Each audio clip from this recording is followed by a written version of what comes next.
മൂർത്തിത്വേ പരികൽപ്പിതഃ ശശഭൃതോ വർത്മാ പുനർജന്മനാമാത്മേത്യാത്മവിദാം ക്രതുശ്ച യജതാം ഭർത്താമരജ്യോതിഷാം.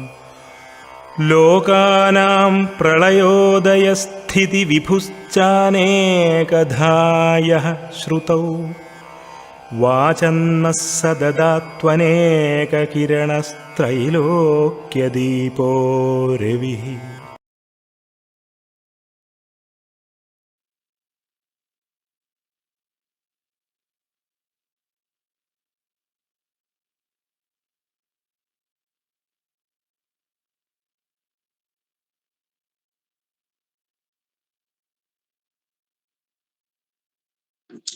കഴിഞ്ഞ ക്ലാസ്സിൽ ശുക്രനെ കുറിച്ച് പറഞ്ഞ് കംപ്ലീറ്റ് ആക്കിയില്ല. അതില് അവസാനം നമ്മൾ വന്നത് ശുക്രൻ ഓരോ രാശികളിൽ നിന്നാലുള്ള ഫലങ്ങളാണ് പറഞ്ഞു വന്നത്. അത് കംപ്ലീറ്റ് ആക്കിയില്ലെന്ന് തോന്നുന്നു. ചൊവ്വയുടെ രാശിയിൽ ശുക്രൻ എന്നാൽ എന്താണ് പറഞ്ഞത്? അത് പറഞ്ഞോ? പറഞ്ഞു. ഇനി ശനിയുടെ രാശിയിലുള്ളത് പറഞ്ഞില്ല. അത് പറഞ്ഞ് ശകലമേ ഉള്ളൂ. ഇനി ഒരുപാടൊന്നും നമ്മൾ പറഞ്ഞുകൊണ്ട് നടക്കണ്ട. പറഞ്ഞു കഴിഞ്ഞാൽ ശുക്രനെ കുറിച്ച് പറഞ്ഞു കഴിഞ്ഞാൽ അത് മാത്രം പറയാൻ തന്നെ ക്ലാസ്സുകൾ വേണ്ടി വരും. അതുകൊണ്ട് ശനിയുടെ രാശിയിൽ ശുക്രൻ, അപ്പോൾ ശനിയും ശുക്രനും ബന്ധുക്കളാണ്. അപ്പൊ ശനിയുടെ രാശിയിൽ ശുക്രൻ പോയി നിൽക്കുക എന്ന് പറയുമ്പോൾ നമ്മൾ ബന്ധുക്ഷേത്രം നല്ലതെന്നാണ് പറയാറുള്ളത്. ബന്ധുക്ഷേത്രം നല്ല ഉപകാരം ചെയ്യും, അതൊക്കെ ചെയ്യുന്നു. പക്ഷേ ഈ പറയുന്ന സ്വഭാവവും കൂടി ഉണ്ടാകും എന്നുള്ളതേ ഉള്ളൂ. ശനിയുടെ ക്ഷേത്രം, അവിടെ ശുക്രനും ശനിയായിട്ട് നല്ല ബന്ധമാണ്. വേറെ ഒരു കണ്ടു, ശുക്രന്റെ രാശിയിലാണ് ശനിക്ക് ഉച്ചം വന്നിട്ടുള്ളത്. ശനിക്ക് ഉച്ചം ഇടവൻ രാശി, നമുക്കിപ്പൊ പഠിക്കാം. ആ ഇടവൻ ശുക്രന്റെ മൂലത്രികോണ രാശിയിലാണ് ശനിക്ക് ഉച്ചം കൊടുത്തേക്കുന്നത്. ആ ഇടവം തുലാൻ രാശി. ആ തുലാൻ രാശിയിൽ പറയുന്ന ഫലങ്ങൾ കൂടുതലും ശനിയുടെ ഫലമാണ് പറയുകയും ചെയ്യുന്നത്.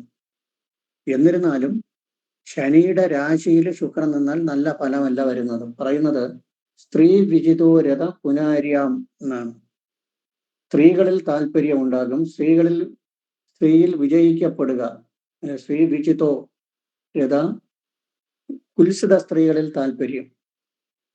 അത് ചൊവ്വയ്ക്ക് പറഞ്ഞതുപോലെയാണ്. കുൽസിതമായ, അല്ലെങ്കിൽ കുൽസിതമായ എന്ന് പറഞ്ഞു കഴിഞ്ഞാൽ തൻ്റെ അത്രയും ക്വാളിറ്റി ഇല്ലാത്ത സ്ത്രീകളിൽ താല്പര്യങ്ങളൊക്കെ ഉണ്ടാകാൻ ഇടവരും എന്നാണ് പറയുന്നത്. ശനിയുടെ രാശിയിൽ ശുക്രൻ നിന്നാൽ പറയുന്നത് സ്ത്രീയിൽ വിജയിക്കപ്പെടുക, സ്ത്രീകളിൽ വിജയിക്കുക, കുൽസിതമായ സ്ത്രീകളിൽ താല്പര്യം ഉണ്ടാകുക. ഇത്രയേ ഉള്ളൂ പറയാനുള്ളൂ. കുൽസിതമായ വെച്ചാൽ മോശമായ സ്ത്രീകളിൽ താല്പര്യം ഉണ്ടാകുക എന്ന് പറഞ്ഞു കഴിഞ്ഞാൽ ശനി ഭൃത്യന്റെ കാരകത്വമുള്ള ഗ്രഹമാണ്. ഭൃത്യൻ തൻ്റെ അത്രയും ക്വാളിറ്റി ഇല്ലാത്ത തൻ്റെ കീഴിൽ ജോലി ചെയ്യുന്ന ഗ്രഹമാണ് ശനി. ആ ശനിയുടെ രാശിയിൽ നിൽക്കുമ്പോൾ അത്രയും നമ്മളെക്കാളും കീഴ് ജീവനക്കാരായിട്ടുള്ള ആൾക്കാർ, നമ്മുടെ ജോലിക്കാര് ആയിട്ടുള്ള സ്ത്രീകളിൽ, അല്ലെങ്കിൽ സ്ത്രീകളാണെങ്കിൽ പുരുഷന്മാരിൽ, പുരുഷനാണെങ്കിൽ സ്ത്രീകളിൽ താല്പര്യം ഉണ്ടാകും എന്നാണ് പറയുന്നത്. ഇനി അടുത്ത് പറയേണ്ടത്, ഇനി വേറെ ഒരു പ്രധാന വിഷയം അറിഞ്ഞിരിക്കേണ്ട ഒരു കാര്യമുണ്ട്. ശനിയുടെ രാശിയിൽ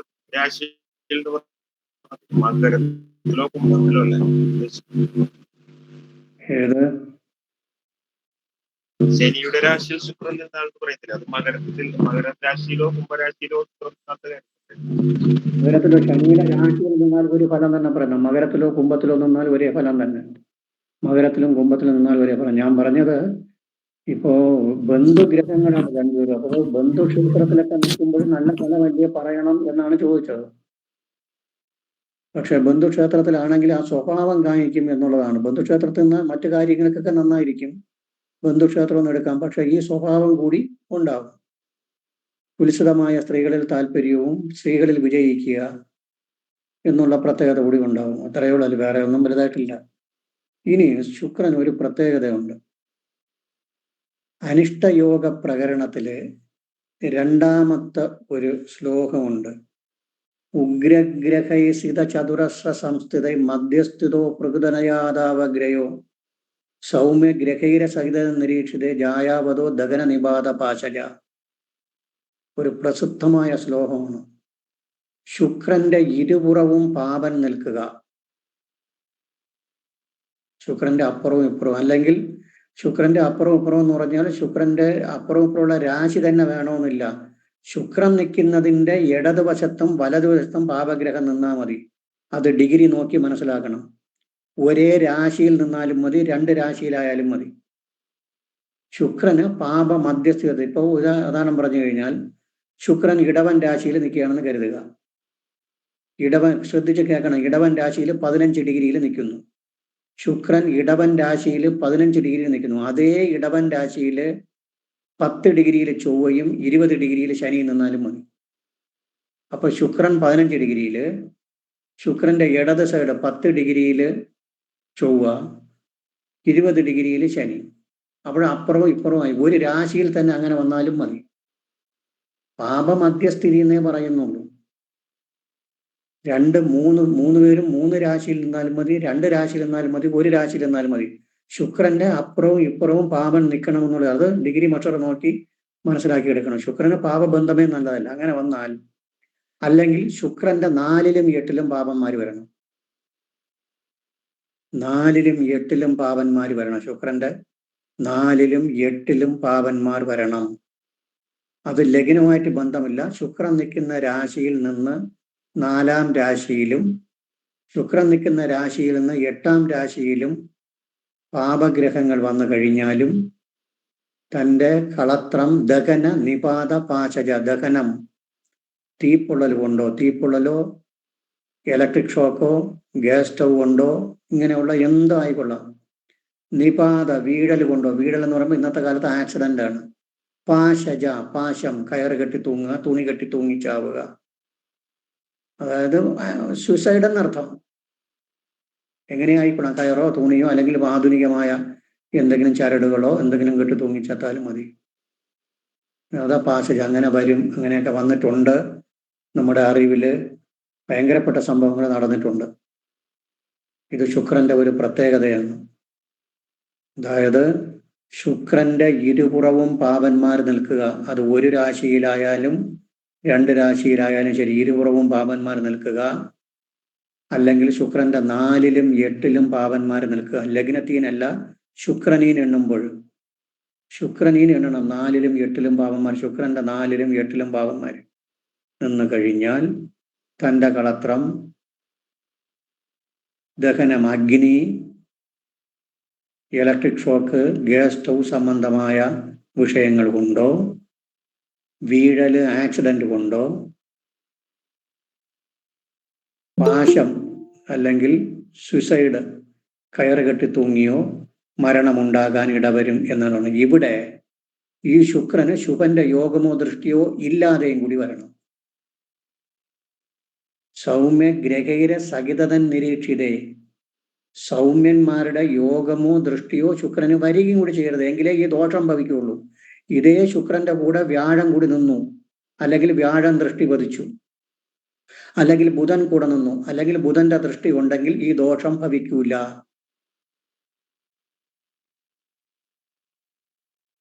എന്നാണ് പറയുന്നത്. ഓരയിൽ പറഞ്ഞു 21-2.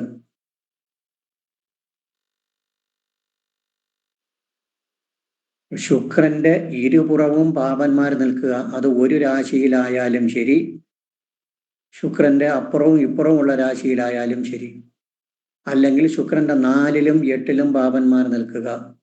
ഇവിടെ രാഹുവിനെ എടുത്തോളാം, കുഴപ്പമില്ല. പാപന്മാരെന്ന് കോരയിൽ പറയുന്നത് രാഹുകേതുക്കളെ കണക്കാക്കിയിട്ടില്ല. അങ്ങനെ ഒരു കാര്യമുണ്ട്.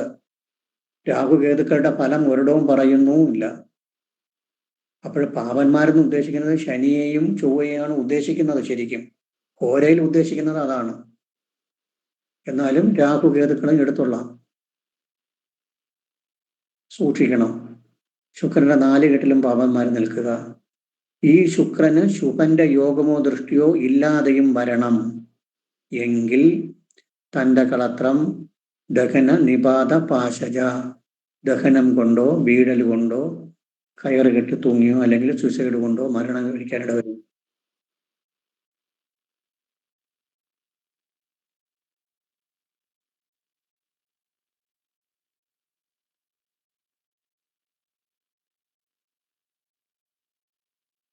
അങ്ങനെ മരിക്കാൻ ഇടവരും എന്നാണ് അതിൽ പറഞ്ഞിട്ടുള്ളത്. ഇനി ഈ വീഴൽ എന്ന് പറഞ്ഞു കഴിയുമ്പോൾ ഈ ഗ്രന്ഥം എഴുതിയ കാലത്ത് വാഹനങ്ങളൊന്നുമില്ല, ഇന്ന് കാണുന്ന വാഹനങ്ങളൊന്നുമില്ല. വീഴൽ എന്ന് പറഞ്ഞു കഴിഞ്ഞാൽ ഇന്ന് കാണുന്നതായ ഒരു വാഹനവും ഈ എഴുതിയ കാലഘട്ടത്തിലില്ല. അപ്പോൾ അന്ന് വീഴൽ എന്ന് പറഞ്ഞു കഴിഞ്ഞാൽ ഏതെങ്കിലും ഗർത്തങ്ങളിൽ വീഴുകയോ മരത്തിൽ നിന്ന് വീഴുക, മരത്തിൽ നിന്നൊക്കെ വീഴുക, അല്ലെങ്കിൽ കുതിര സവാരി പോകുന്നിടത്ത് കുതിരയിൽ നിന്ന് വീഴുക, ആന സവാരി പോകുന്നിടത്ത് ആന യുദ്ധ വീരൻ ഭടന്മാരൊക്കെ ആനയുടെ പുറത്തേന് വീഴുക, കുതിരയുടെ പുറത്തേന് വീഴുക, അതാണ് വാഹനത്തിന് വീഴുന്നത്. അല്ലെങ്കിൽ മരത്തിൽ കയറിയിട്ട് മരത്തിന് വീഴുക, തെങ്ങ് കയറ്റക്കാര് പന കയറ്റക്കാര് മരത്തിലൊക്കെ കയറി വീഴുന്നതാണ്. ദഹനം എന്ന് പറഞ്ഞു കഴിഞ്ഞാൽ തീപ്പൊള്ളൽ തന്നെയാണ്. അന്ന് ഇലക്ട്രിക് ഷോക്കോ അല്ലെങ്കിൽ ഗ്യാസ് സ്റ്റൗവോ ഇങ്ങനെയുള്ള സംരംഭങ്ങളൊന്നുമില്ല. അപ്പോൾ ഇന്ന് നമ്മൾ അതെല്ലാം കൂടി കൺവെർട്ട് ചെയ്ത് മാറ്റേണ്ടി വരും. അതും കൂടി ചിന്തിക്കണം, അതെല്ലാം കൂടി ചിന്തിക്കണം. അങ്ങനെ വരും. പിന്നെ അത് കഴിഞ്ഞിട്ട് ഒരു ജാതകത്തിലോ ഒരു പ്രശ്നമോ വയ്ക്കുമ്പോൾ ഒരു ജാതകത്തിൽ 4 ശുക്രൻ നിൽക്കുക എന്ന് കരുതുക. നമ്മൾ 4 ശനി നിന്നാൽ ജീർണിച്ച വീടിനെ പുതുക്കി വയ്ക്കാനിട വരുമെന്ന് ശനി നമ്മൾ പഠിച്ചില്ല. ചൊവ്വ നിന്നാൽ ദത്തം, ഈ വീട് ഇടിഞ്ഞു പൊടിഞ്ഞ വീടുണ്ടാകാനിട വരും എന്ന് പഠിച്ചു. ബുധൻ നിന്നാൽ അനേക ശില്പിഭവം. വ്യാഴം നിന്നാൽ ദൃഢം മന്ദിരം, ദൃഢമായ കെട്ടിടം വരും. സൂര്യൻ നിന്നാൽ മയമുള്ള ചെറിയ കെട്ടിടത്തിനാണ് പറയുന്നത്. ചന്ദ്രൻ നിന്നാൽ പുതിയ കെട്ടിടം വരും. ശുക്രൻ നിന്നാൽ നവം ചിത്രയുധം ച പ്രഭുജേ, പുതിയതും മനോഹരമായതുമായ കെട്ടിടം ഉണ്ടാകും. ഇപ്പോൾ നമ്മൾ ഒരു പ്രശ്നം വയ്ക്കുകയാണ്, പ്രശ്നം വെച്ചിട്ട് വീടിന്റെ പ്രശ്നം വയ്ക്കുന്നു. വീടിന്റെ കാരകൻ വന്നിട്ട് ശുക്രനാണ്. അപ്പൊ 4 ശുക്രൻ നിൽക്കുകയാണെന്ന് കണ്ടു കഴിഞ്ഞാൽ ആ പ്രശ്നം വയ്ക്കുമ്പോൾ 4 ശുക്രൻ വന്നു. അപ്പൊ നമുക്ക് ധൈര്യമായിട്ട് പറയാം, മനോഹരമായ ഒരു വീട് നിങ്ങൾക്കുണ്ടാവും, പുതിയ ഒരു വീടുണ്ടാവും. അത് വാങ്ങുന്നതും ആയിക്കൊള്ളാം, അല്ലെങ്കിൽ വയ്ക്കുന്നതും ആയിക്കൊള്ളാം. പക്ഷെ മനോഹരമായ നവം ചിത്രയുധം ച പ്രഭുജയ, നവം പുതിയതും, ചിത്രപ്പണികൾ, ചിത്രയുധം എന്ന് പറഞ്ഞാൽ കാണാൻ മനോഹരമായ നല്ല ആർട്ടൊക്കെ ഉള്ള ചെടി കൊടികളൊക്കെ വയ്ക്കുകയും നമ്മളൊക്കെ കാണാമല്ലോ, മനോഹരമായിട്ട് വീടുകൾ ഉള്ള ഒരു വീട് ഉണ്ടാകാൻ ഇടവരുന്നത്. ജാതകത്തില് 4 ശുക്രൻ നിന്നാൽ ആ ശുക്രന്റെ ദശയോ അപകാരമോ വരുമ്പോഴുണ്ടാകും. ഇപ്പം വയസ്സായ ഒരാളാണെങ്കിൽ അയാളുടെ മക്കൾക്കോ ചെറുമക്കൾക്കോ ഉണ്ടായാലും മതിയല്ലോ. ഇപ്പൊ 70 വയസ്സായ ഒരാള് 4 ശുക്രൻ വന്നു, അയാളെ മക്കളോ ചെറുമക്കളോ ആരെങ്കിലും വെച്ചാൽ മതി, ആ ഫലം അങ്ങോട്ട് പോകും. അതൊക്കെ നമ്മൾ സൈസ് കണ്ടതുപോലെ പറയണം. അവർക്ക് തന്നെ വയ്ക്കണമെന്നുള്ള നിർബന്ധമില്ല. ഒരു 75 വയസ്സായ ഒരാളെ ജാതകം നോക്കി 4 ശുക്രൻ നിൽക്കുകയാണ്, ശുക്രൻ നിൽക്കുന്ന സമയത്ത് മക്കളോ ചെറുമക്കളോ ആരെങ്കിലും വീട് വയ്ക്കാൻ താല്പര്യമുണ്ടോ എന്ന് തന്നെ ചോദിക്കണം. അല്ലെ അവർക്ക് വയ്ക്കാനും താല്പര്യം വച്ചുകൂടാ എന്നൊന്നുമില്ല, അവർക്കും ആയിക്കൊള്ളാം. പക്ഷെ അതിനേക്കാളും കൂടുതൽ പോസിബിലിറ്റി വരുന്നത് അവരുടെ ബന്ധുക്കൾക്കോ ഉറ്റ രക്തബന്ധത്തിൽപ്പെട്ട മക്കളോ ചെറുമക്കളോ ആർക്കെങ്കിലും വച്ചിരുന്നാലും മതി. അങ്ങനെയൊക്കെ പറയാൻ പഠിക്കണം. 4 ശുക്രൻ നിന്നാൽ പുതിയതും മനോഹരമായ വീട് ആ സമയത്ത് വരും. ശരവശാൽ 4 ശുക്രൻ വന്നാൽ എങ്ങനെയായിരിക്കും? എങ്ങനെ? ശരവശാൽ 4 ശുക്രൻ വന്നാൽ, ചാരവശാൽ 4 ശുക്രൻ വന്നു കഴിഞ്ഞാൽ ശുക്രന്റെ ദശയും കൂടി വന്നു കഴിഞ്ഞാലേ അതിന് എഫക്റ്റ് കൂടുള്ളൂ. ചാരവശാൽ ശുക്രൻ 4 വന്നു കഴിഞ്ഞാൽ ഒരു മാസമോ കൂടിപ്പോയ ഒരു മാസം അല്ലേ നിൽക്കുള്ളൂ. അത് കഴിയുമ്പോൾ അത് ചാടിയങ്ങ് അപ്പുറത്ത് പോകില്ലേ. അത് ചാരവശാൽ വരുമ്പോൾ 4 വരികയും 4 നിൽക്കുകയും ചാരവശാൽ വരികയും കൂടി ചെയ്തു കഴിഞ്ഞാൽ ആ സമയത്ത് തുടങ്ങും എന്ന് പറയാം. അങ്ങനെ നമുക്ക് പറയുന്നതിന് തെറ്റില്ല. അല്ലെങ്കിൽ ആ സമയത്ത് നിർണായകമായ കാര്യങ്ങൾ, വീടിനെ സംബന്ധിച്ച് നിർണായകമായ കാര്യങ്ങൾ നടക്കും. ചാരവശാൽ വരുമ്പോൾ വ്യാഴത്തിനും ശനിക്കുമാണ് ചാരവശാൽ കൂടുതൽ ബന്ധം വരുന്നത്. കാരണം ഇവർ ഒരുപാട് കാലം നിൽക്കും. വ്യാഴം 1 വർഷം നിൽക്കും. ശനിയാണെങ്കിൽ നിൽക്കുന്നത് 2.5 വർഷം കുറ്റിയടിച്ച് അവിടെ നിൽക്കും. ബാക്കിയുള്ളവരൊക്കെ 1 മാസം 1.5 മാസം, അതിനപ്പുറമില്ല. സൂര്യനും ബുധനും ഒക്കെ 1 മാസം ശരാശരി, ചൊവ്വയ്ക്ക് 1.5 മാസം, ശുക്രനും ഒക്കെ 1 മാസമേ ഉള്ളൂ. ഇങ്ങനെയുള്ളൂ. ഒരു അറ്റംപ്റ്റ് നടക്കും എന്നൊക്കെ പറയാൻ വേണമെങ്കിൽ, പെട്ടെന്ന് അങ്ങ് ചാടിപ്പോവും, അപ്പുറത്ത് പോവും.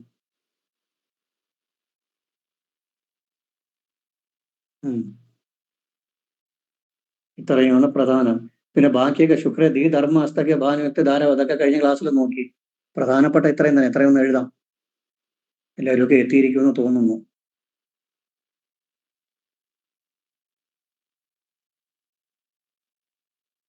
ശനിയുടെ രാശിയിൽ ശുക്രൻ നിന്നാൽ, അടുത്ത പോയിന്റ് ആയിട്ട് എഴുതിക്കൊണ്ടാൽ മതി.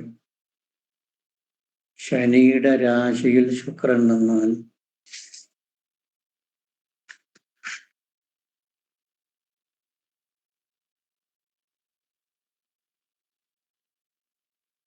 സാറേ, ശുക്രന്റെ രാശിയിൽ ശനി നിന്നാലും ഇത് ഫലം തന്നെയായിരിക്കും.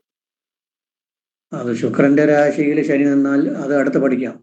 ഇവിടെ ശനിയുടെ രാശിയിൽ നമ്മൾ ശുക്രനാണ് പഠിക്കുന്നത്.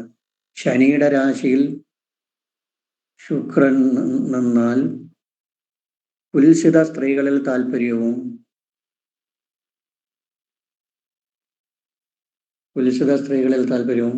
സ്ത്രീകളിൽ വിജയിക്കപ്പെടുന്നവനുമായിരിക്കും.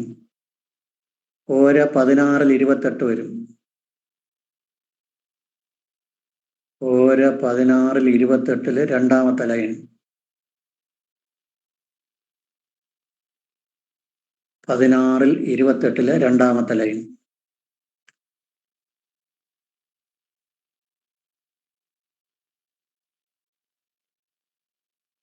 അടുത്ത ശുക്രനെ സംബന്ധിച്ച ഒരു പ്രത്യേക ഫലം എന്ന് ഹെഡിങ് ഇട്ടോളൂ.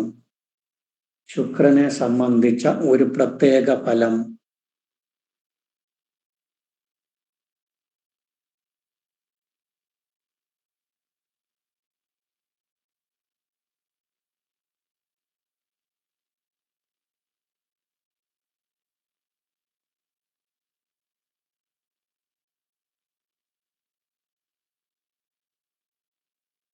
ഒരു പ്രത്യേക ഫലം. ശുക്രന്റെ ഇരുപുറവും പാപന്മാർ നിൽക്കുക.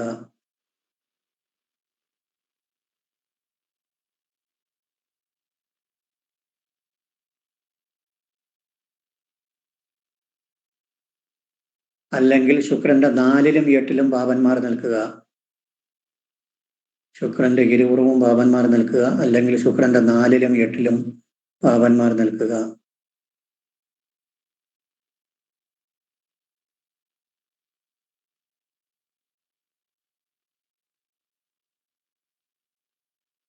ഇവിടെ ശുക്രന് ശുഭന്മാരുടെ യോഗമോ ദൃഷ്ടിയോ ഇല്ലാതെയും കൂടെ വരണം.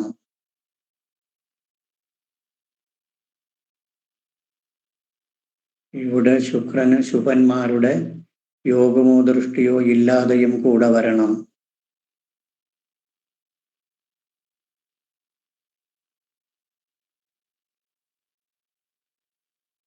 എങ്കിൽ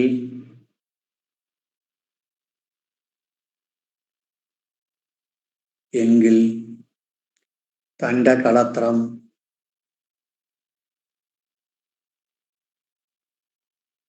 തീപ്പൊള്ളൽ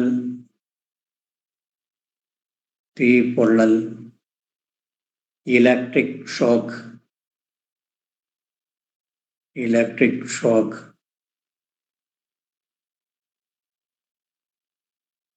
തീപ്പൊള്ളൽ ഇലക്ട്രിക് ഷോക്ക്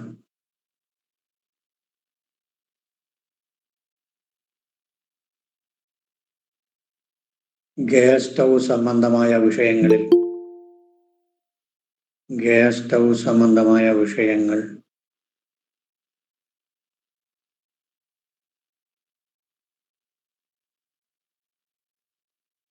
വീഴൽ ആക്സിഡന്റ് സംബന്ധമായ വിഷയങ്ങൾ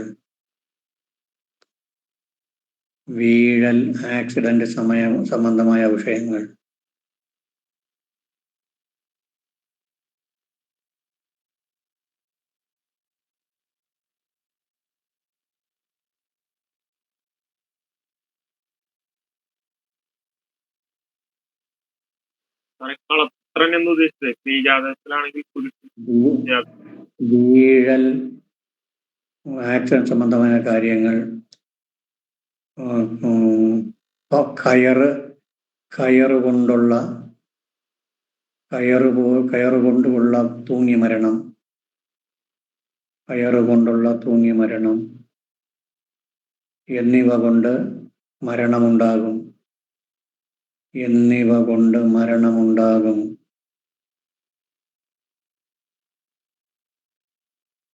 എന്നിവ കൊണ്ട് മരണമുണ്ടാകും. സ്ത്രീ, അതാണ് കളത്രം എന്നെഴുതിയത്. സ്ത്രീ ആണെങ്കിൽ അവരുടെ ഹസ്ബൻഡിനുണ്ടാകും, പുരുഷനാണെങ്കിൽ സ്ത്രീക്കുണ്ടാകും. ഇതാണ് കണ്ടുവരുന്നത്. ഇവിടെ ഉദ്ദേശിക്കുന്നത്, ബുക്കിൽ പറഞ്ഞിട്ടുള്ളത്, നമ്മുടെ ഹോരയിൽ പറഞ്ഞിട്ടുള്ളത് ഭാര്യ എന്നാണ് പറയേണ്ടത്. കാരണം ശുക്രൻ ഭാര്യാകാരകനാണ് എന്നുള്ള രീതിയിൽ പുരുഷനെ ഉദ്ദേശിച്ചാണ് പറയുന്നെങ്കിലും അത് നേരത്തെ പറഞ്ഞിട്ടുണ്ട്.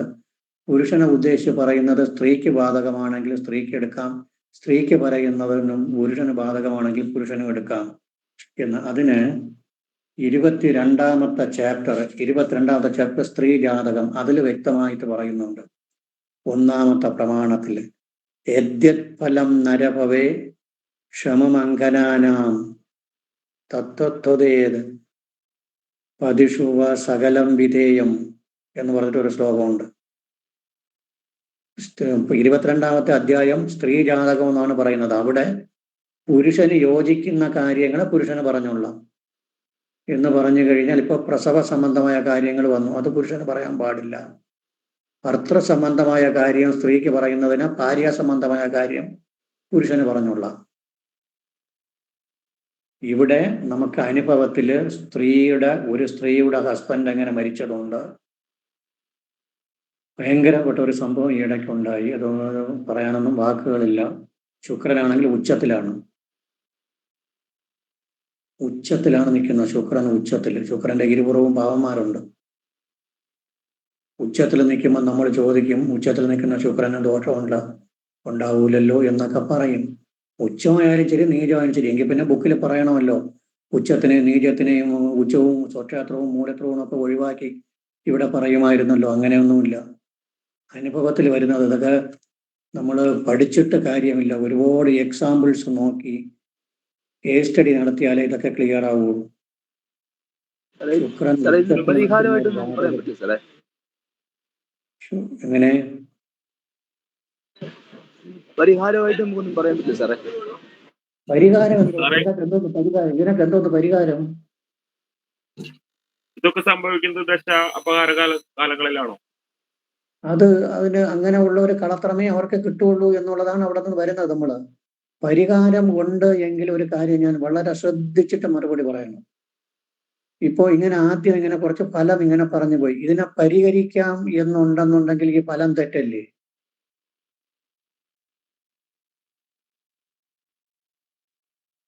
ഇപ്പോ വലിയ ബ്രഹ്മാണ്ഡമായ പൂജ ചെയ്തോ, അല്ലെങ്കിൽ ക്ഷേത്ര ദർശനം നടത്തിയോ, ആത്മീയമായിട്ടുള്ള ചിന്താഗതിയിൽ പോവുകയോ ചെയ്ത് ഇതിനെ പരിഹരിക്കാം എന്നുണ്ടെങ്കിൽ ഈ പറഞ്ഞത് തെറ്റല്ലേ?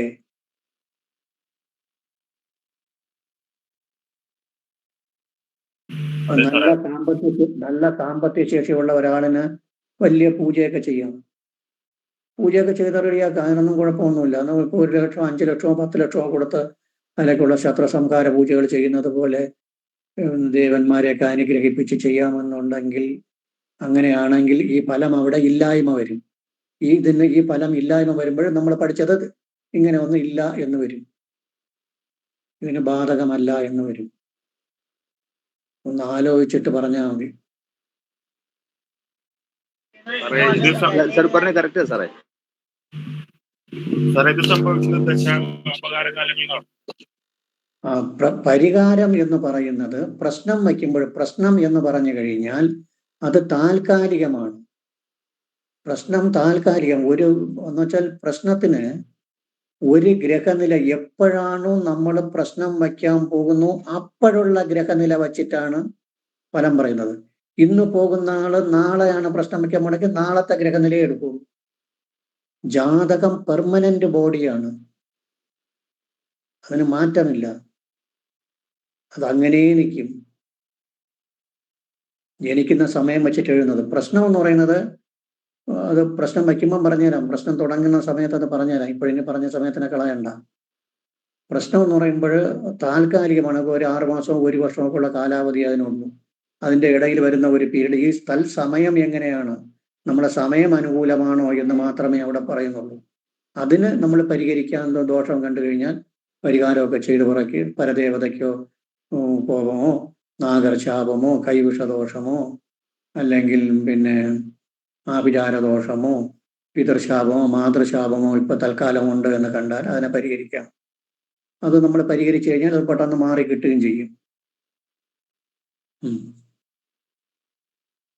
ഇവിടെ ശുഭന്മാരുടെ യോഗമോ ദൃഷ്ടിയോ ഉണ്ടെങ്കിൽ ഈ ദുര്യോഗം ഉണ്ടാവുകയില്ല.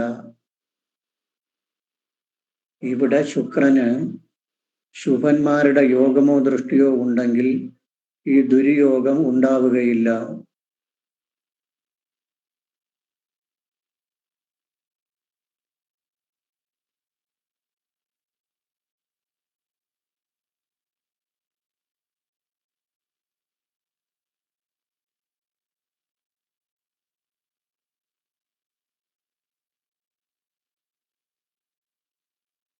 അടുത്ത ലൈനില് അടുത്ത പോയിന്റാണ്. ഒരു ജാതകത്തിലോ പ്രശ്നത്തിലോ 4-ൽ ശുക്രൻ വന്നാൽ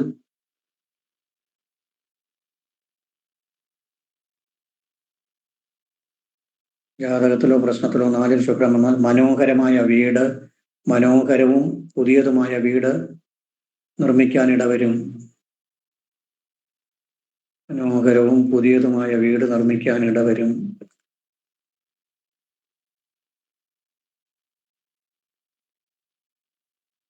ഇനി നമുക്ക് സമയത്തിനെ കളയണ്ട. ശുക്രന്റെ രാശികളെ കുറിച്ച് പഠിക്കണം. ഇടവവും തുലാവും. അതിലാദ്യം ഇടവത്തിനെ കുറിച്ച് പഠിക്കണം. ഇടവൻ രാശി കാലപുരുഷന്റെ 2-ാം രാശി എല്ലാ പേർക്കും അറിയാം. കാലപുരുഷന്റെ 2-ാം രാശി ശരീരത്തിന്റെ മുഖത്തിനെയാണ് സൂചിപ്പിക്കുന്നത്. മുഖം എന്ന് പറയുമ്പോൾ മുഖവും മുഖത്തിൽ വരുന്ന അവയവങ്ങളൊക്കെ വരും. മുഖം, കണ്ണ്, മൂക്കൊക്കെ പറയാം. മുഖത്തെ സൂചിപ്പിക്കുന്നു, ശരീരത്തിന്റെ മുഖഭാഗത്തെ സൂചിപ്പിക്കുന്നു. ഇത് സ്ഥിരരാശിയാണ്. ഇടവം സ്ഥിരരാശി. സ്ഥിരരാശിയാകുമ്പോൾ ഉറച്ച തീരുമാനങ്ങൾ ഉണ്ടാകും. ആചാരാനുഷ്ഠാനങ്ങളിൽ താല്പര്യമുണ്ടാകും. ഇങ്ങനെ ഒരുപാട് പ്രത്യേകതകൾ വേറെയുണ്ട്. ബാക്കിയുള്ളതൊക്കെ ഇതിനകത്ത് വരും. ബാക്കിയുള്ള പ്രത്യേകതകളൊക്കെ നമ്മൾ രാശിയെക്കുറിച്ച് പഠിക്കുമ്പോൾ അതിനകത്ത് വരും. പിന്നെ ശുക്രന്റെ രാശിയാണ്. ഇവിടെ ചന്ദ്രന് ഉച്ചം. വേറെ ആർക്കും നീചമില്ല. ശുക്രന്റെ സ്വക്ഷേത്രമാണ്. ചന്ദ്രന് ഉച്ചവും. ആർക്കും നീചമില്ല. കാളയാണ് ഇവിടുത്തെ അടയാളം. കാള എന്ന് പറഞ്ഞു കഴിയുമ്പോൾ, നമ്മൾ ഋഷഭം എന്ന് പറഞ്ഞു കഴിയുമ്പോൾ ഫലം പറയുമ്പോൾ അതിൻ്റെയൊക്കെ കുറെ സ്വഭാവങ്ങൾ കൂടി വരും. നക്ഷത്രങ്ങള് കാർത്തികയുടെ അവസാനത്തെ 3 പാദം, രോഹിണി മകയിരത്തിന്റെ പകുതി. കാർത്തികയുടെ അവസാനത്തെ 3 പാദം, രോഹിണി മകയിരത്തിന്റെ പകുതിയാണ് ഇവിടുത്തെ അടയാളം. പ്രധാനപ്പെട്ട വിഷയങ്ങൾ ഇത്രയും തന്നെ. സ്ത്രീരാശിയാണ്, സ്ഥിരരാശിയാണ്, ശുക്രന്റെ രാശിയാണ്, ചന്ദ്രന് ഉച്ചമാർക്കും നീചമില്ല, കാളയാണ് ഇവിടുത്തെ അടയാളം, ശരീരത്തിന്റെ മുഖത്തെ സൂചിപ്പിക്കുന്നു. പിന്നെ കാർത്തികയുടെ അവസാനത്തെ 3 പാദവും രോഹിണിയും മകയിരത്തിന്റെ പകുതിയുമാണ് ഇവിടുത്തെ നക്ഷത്ര സമൂഹം. ഇത്രയും പ്രധാനം. ഇതൊക്കെ നമുക്ക് അറിയാമെന്നുള്ളത് തന്നെ ഒന്നുകൂടി തിരിച്ചു പറഞ്ഞു എന്നുള്ളതേ ഉള്ളൂ. നമ്മൾ നേരത്തെ പഠിച്ചത്. ഇനി ഈ രാശിയെക്കുറിച്ച് എന്തൊക്കെയാണ്? ഹോരയില് 16-ൽ 2 ഈ രാശിശീലം എല്ലാം 16-ാമത്തെ അധ്യായമാണ്. 16 പഠിച്ചിരിക്കേണ്ടത്. ഈ രാശിശീലം പഠിച്ചില്ലെങ്കിൽ പ്രശ്നം വച്ചിട്ട് ഫലം പറയാൻ ബുദ്ധിമുട്ട് വരും. അത് ഏത് രൂപത്തെങ്കിലും പഠിക്കണം. ഏത് ബുക്ക് നോക്കിയെങ്കിലും രാശി സ്വരൂപം പഠിച്ചേ പറ്റുള്ളൂ. ശ്ലോകം ഒന്നും പഠിക്കേണ്ട. ശ്ലോകം പഠിക്കേണ്ട ആവശ്യമില്ല. അതിന്റെ കണ്ടന്റ് മാത്രം പഠിച്ചാൽ മതി. അതിൽ പറയുന്നത് എങ്ങനെയാണ്? കാന്ത കേലഗിരി മൃദൂരുവതനം പൃഷ്ടാസ്യ പാർശ്വേ അങ്കിത ത്യാഗി ക്ലേശസക പ്രഭു കകുതു ധവാൻ കന്യാപ്രജാ ശ്ലേഷ്മള പൂർവൈർ ബന്ധുവിരാത്മജൈർ വിരഹിത സൗഭാഗ്യയുക്ത ക്ഷമി ദീപ്താഗ്നി പ്രമദപ്രിയ സ്ഥിര സുഹൃത് മദ്യന്ത സൗഖ്യോ ഗവി എന്ന് പറഞ്ഞു കഴിഞ്ഞാൽ ഇടവൻ രാശി. ഇടവൻ രാശിയിൽ ജനിച്ചു കഴിഞ്ഞാൽ കാന്തിയുള്ള ശരീരമായിരിക്കും. നമ്മൾ ശുക്രനെ കുറിച്ച് പഠിച്ചു. ശുക്രൻ എന്ന് പഠിച്ചു കഴിഞ്ഞു. ഭൃഗു, സുഖി, കാന്തവപു എന്ന് പറഞ്ഞു. ഓർമ്മയുണ്ടോ? ഒന്ന് തിരിച്ചു നോക്കണം. ഭൃഗു, സുഖി, കാന്തവപു എന്ന് പറഞ്ഞു. മനോഹരമായ ശരീരം എഴുതിയിട്ടുണ്ട്. അത് നമ്മൾ ഈ ശ്ലോകം എഴുതിയിട്ടുണ്ട്. കാന്തവപു, മനോഹരമായ ശരീരം. ഇവിടെ പറയുന്നു തുടങ്ങുന്നത് കാന്ത എന്നാണ് തുടങ്ങുന്നത്. ആനന്ദം തോന്നിപ്പിക്കുന്ന ശരീരം അല്ലെങ്കിൽ മനോഹരമായ ശരീരം. കറുപ്പോ വെളുപ്പോ ചുവപ്പോ ഇരുനിറമെന്നോ ഒന്നും പറയുന്നില്ല. കാണാൻ മനോഹരമായിരിക്കും. നല്ല കാന്തിയുള്ള ശരീരപ്രകൃതം ഉള്ളവരായിരിക്കും കാന്ത. അത് ശുക്രന്റെ പ്രത്യേകത എന്നർത്ഥം. കാരണം ശുക്രൻ പഠിച്ചപ്പോഴും നമ്മൾ കാന്തവപു എന്ന് പഠിച്ചല്ലോ. അത് ഇവിടെയും വരുമ്പോൾ ശുക്രനെ സംബന്ധിക്കുന്ന ശുക്രന്റെ രാശി ആയതുകൊണ്ടാണ് അത് പറയുന്നത് കാന്തിയുള്ള ശരീരം. അടുത്ത് പറയുന്നു കേലഗതി.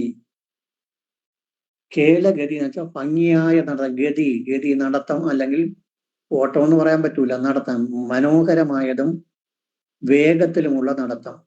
നടക്കുന്നതിനെ കണ്ടു കഴിഞ്ഞാൽ നല്ല ആടി കാള നടത്തുന്നത് പോലെ ആടി നല്ല മനോഹരമായ നടത്തവും വേഗത്തിലുള്ള നടത്തവുമായിരിക്കും.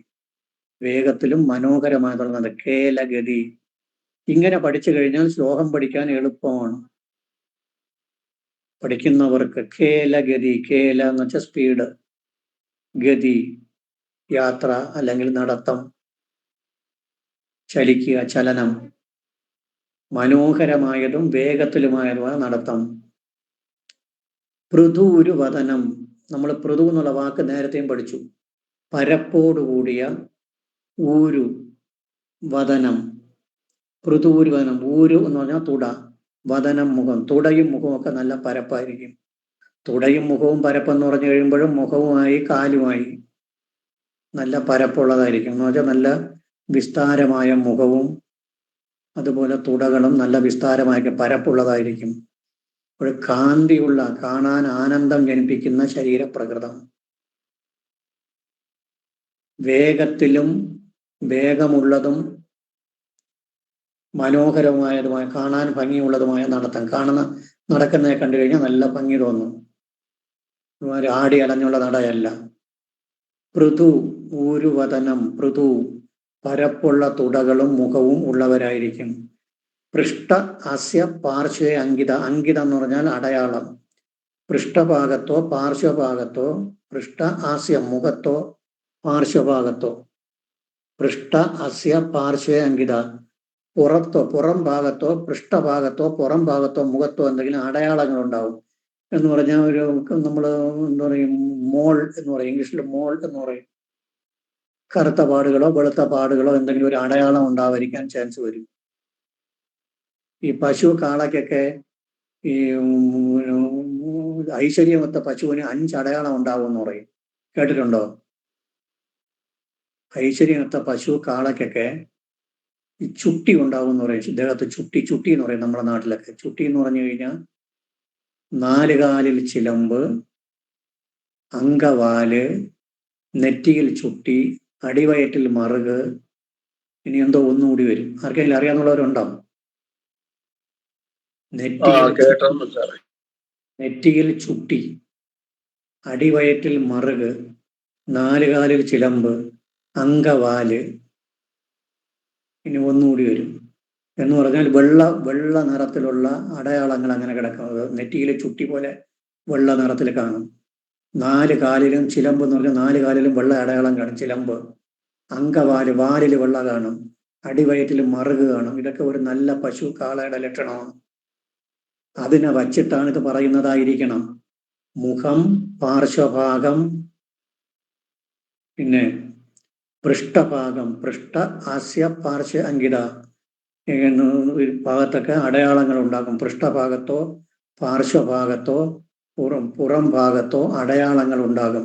കറുത്ത പാടുകളോ അല്ലെങ്കിൽ വെള്ളപ്പാടുകളോ കറുത്ത പാടുകളോ ഉണ്ടാകാൻ ഇടവരും. പൃഷ്ഠ അസ്യ പാർശ്വ അങ്കിത. പൃഷ്ഠഭാഗത്തോ പാർശ്വഭാഗത്തോ അല്ലെങ്കിൽ മുഖത്തോ അടയാളങ്ങൾ ഉണ്ടാകാൻ ഇടവരും. കാന്തിയുള്ളതും മനോഹരമായതുമായ ശരീരപ്രകൃതം, വേഗത്തിലും ഭംഗിയുള്ളതുമായ നടത്തം, പരപ്പുള്ള മുഖവും തുടകളും, പൃഷ്ഠഭാഗത്തോ പാർശ്വഭാഗത്തോ അല്ലെങ്കിൽ മുഖത്തോ അടയാളങ്ങൾ ഉണ്ടാകും. ത്യാഗി, ത്യാഗശീലം. ത്യാഗി എന്ന് വെച്ചാൽ ത്യജിക്കുക എന്നുള്ള അർത്ഥമാണ്. ത്യാഗശീലം ഉണ്ടാകും എന്ന് വെച്ചാൽ കാളയുടെ സ്വഭാവം അറിയാമല്ല, എന്തെടുത്ത് തലയിൽ കയറ്റി കൊടുത്താലും തോളിൽ കയറ്റി കൊടുത്താലും കൊണ്ടുപോകും. ത്യാഗ മനോഭാവമുള്ളവരാണ്. അതുപോലുള്ള ഒരു ജീവി ഇപ്പോഴൊക്കെ നിരോധിച്ചിട്ടുണ്ടെന്ന് തോന്നുന്നു. നമ്മളെയൊക്കെ കുട്ടിക്കാലത്ത് കണ്ട് സഹിക്കാതെ കരഞ്ഞു പോകും. നമ്മൾ കൊണ്ട് ഈ വാഴക്കൊലയൊക്കെ വെട്ടി കാളവണ്ടിയിൽ കയറ്റി കൊണ്ടുപോകുമ്പോൾ ഈ നല്ല കയറ്റമൊക്കെ കയറുമ്പോൾ വലിച്ചു പോണ കണ്ടു കഴിഞ്ഞാൽ ഈ മാട് ഓട്ടിക്കുന്നവന് നമുക്ക് അടിക്കാൻ തോന്നും. അത്ര സങ്കടം തോന്നിയിട്ടുണ്ട്. ത്യാഗ സ്വഭാവം, അത് കാളയുടെ സ്വഭാവമാണ്. ത്യാഗി, ക്ലേശ സഹ. ഉടൻ തന്നെ പറയുന്നു, ഏത് ക്ലേശവും സഹിക്കുക, എന്ത് ക്ലേശവും സഹിച്ചോളും ഇവർ. അതെല്ലാം ഈ കാളയുടെ സ്വഭാവമാണ്. ക്ലേശ സഹ. പ്രഭു, പ്രഭുത്വം ഉണ്ടാവുക. പ്രഭു എന്ന് പറഞ്ഞാൽ പ്രഭുത്വം ഉണ്ടാവും. കകുതവാൻ, കകുതവാൻ എന്ന് പറഞ്ഞു കഴിഞ്ഞാൽ പൂഞ്ഞ പോലുള്ള ഒരു മുഴ കഴുത്തിലുണ്ടാവും. കാളയ്ക്ക് അത് കാളയുടെ സ്വഭാവമാണ്. കകുതവാൻ, കഴുത്തിൽ പൂഞ്ഞ പോലുള്ള ഒരു മുഴ ഉണ്ടായിരിക്കും. ഇവരുടെ ഈ രാശിക്കാരുടെ ഈ ലഗ്നം വരികയോ ചന്ദ്രൻ അവിടെ വരികയോ ചെയ്തു കഴിഞ്ഞാൽ കഴുത്തിൽ ശകലം, കഴുത്തിന്റെ ഭാഗത്ത് ചെറിയ ഒരു മുഴ പോലെ ഉണ്ടാവാൻ ഇടവരും. നമ്മൾ ചോദിച്ചു കഴിഞ്ഞാൽ കറക്റ്റ് ആവണ്ട. കഴുത്തിന്റെ ഭാഗത്ത് ചെറിയൊരു മുഴ എന്തെങ്കിലും ഉണ്ടോ എന്ന് ചോദിച്ചാൽ അവരുണ്ട്, തടവി നോക്കിയിട്ട് ഉണ്ടെന്ന് പറയും. ഇതെല്ലാം കാളയുടെ സ്വഭാവമാണ്. ത്യാഗ സ്വഭാവം, ഏത് ക്ലേശവും സഹിക്കുക, പ്രഭുത്വം, പിന്നെ കഴുത്തിലൊരു മുഴ ഉണ്ടാവുക. അടുത്ത് കന്യാപ്രജ. കന്യാപ്രജ, കന്യാപ്രജ എന്ന് വെച്ചാൽ പെൺകുട്ടികൾ കൂടുതലുണ്ടാവും. ഈ ഇടവൻ രാശിക്ക് വേറെ ഒരു പ്രത്യേകത ഉണ്ട്. ഞാൻ നേരത്തെ നമ്മുടെ കന്നിരാശി പഠിച്ചപ്പോൾ പറഞ്ഞു തന്നു. കന്നിരാശിയും ചിങ്ങം രാശിയും കന്നിരാശിയും പഠിച്ചപ്പോൾ പറഞ്ഞു തന്നു. അല്പപുത്ര രാശികളെന്ന് പഠിച്ചു, ഓർമ്മയുണ്ടോ? അല്പപുത്ര രാശികൾ ഏതൊക്കെയെന്ന് പറഞ്ഞു തന്നു, ഓർമ്മയുണ്ടോ എന്ന് ചോദിച്ചു. സന്താനങ്ങൾ കുറവായിട്ടുള്ള രാശി. ഈ രാശികളിൽ ജനിച്ചു കഴിഞ്ഞാൽ സന്താനം കുറവ് എന്നാണ് ഓരയിൽ പറയുന്നത്. ഭംഗിയായിട്ട് പറഞ്ഞത് കന്യ, അളി, ഗോ, കരിഷുച്ച, അല്പസുതമിന്ദവും.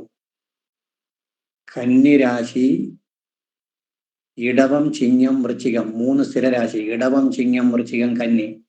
ഈ 4 രാശിയിലും ജനിക്കുന്നവർക്ക് സന്താനങ്ങൾ കുറവായിരിക്കുമെന്ന് പറയുന്നു. അതിൽ ഇടവൻ രാശിയെ നമുക്കിപ്പോൾ പഠിക്കാം. ഇടവൻ രാശിയുടെ പ്രത്യേകത എന്താണ്? ഇടവൻ രാശിയും സന്താനവുമായിട്ടുള്ള ബന്ധം എന്താണ്?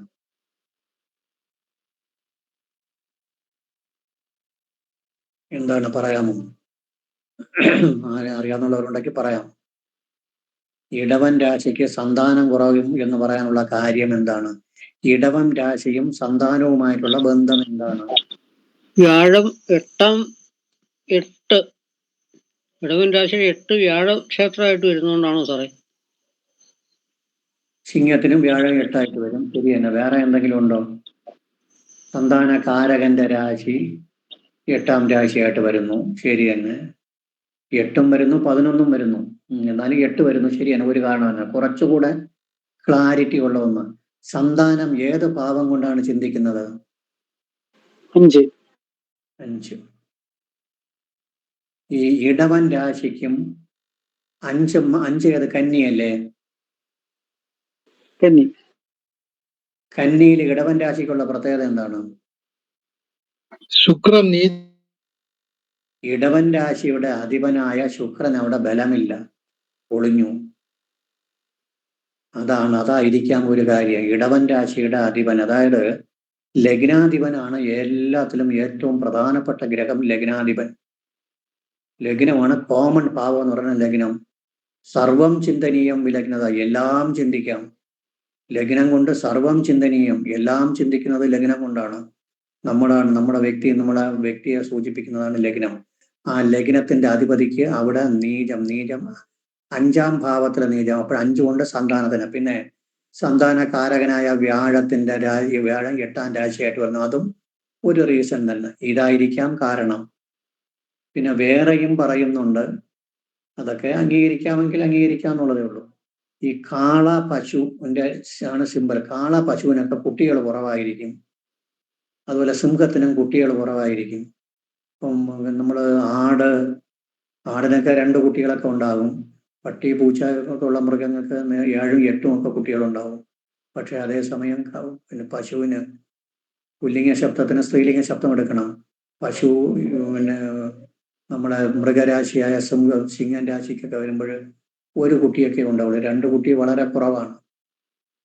അങ്ങനെയും ഒരു റീസൺ പറയുന്നുണ്ട്. എങ്ങനെ ആയിക്കൊള്ളാം, എന്തായാലും അല്പപുത്ര രാശി എന്നറിയപ്പെടുന്നു. ഈ രാശിയിൽ ജനിക്കുന്നവർക്ക് സന്താനം കുറവായിരിക്കും. ഉള്ള സ്ത്രീ സന്താനത്തിന് സാധ്യത കൂടുതലാണ്. അത് നമുക്ക് ധൈര്യമായിട്ട് അങ്ങ് പറയാനൊന്നും പറ്റൂല. നമ്മള് ഇപ്പൊ സന്താന വിഷയം എന്ന് പറയുമ്പോൾ ഇനി 2 പേരും ഉണ്ടാവുമല്ലോ, ഭാര്യയും ഭർത്താവും വേണ്ടേ, 2 ജാതകവും നോക്കിയിട്ടേ പറയാവൂ. 2ലും അതിന്റെ ദോഷം ഉണ്ടെങ്കിൽ വരുള്ളൂ. അല്ലെങ്കിൽ ഇന്നത്തെ കാലത്ത് 1 അല്ലെങ്കിൽ 2 കുട്ടികളുള്ളൂ. അതുകൊണ്ട് ഇതിനൊരു വലിയ പ്രാധാന്യം ഒന്നും കൊടുക്കണ്ട.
ആയുസ് തീരണത് ആ സമയത്തായിരിക്കും.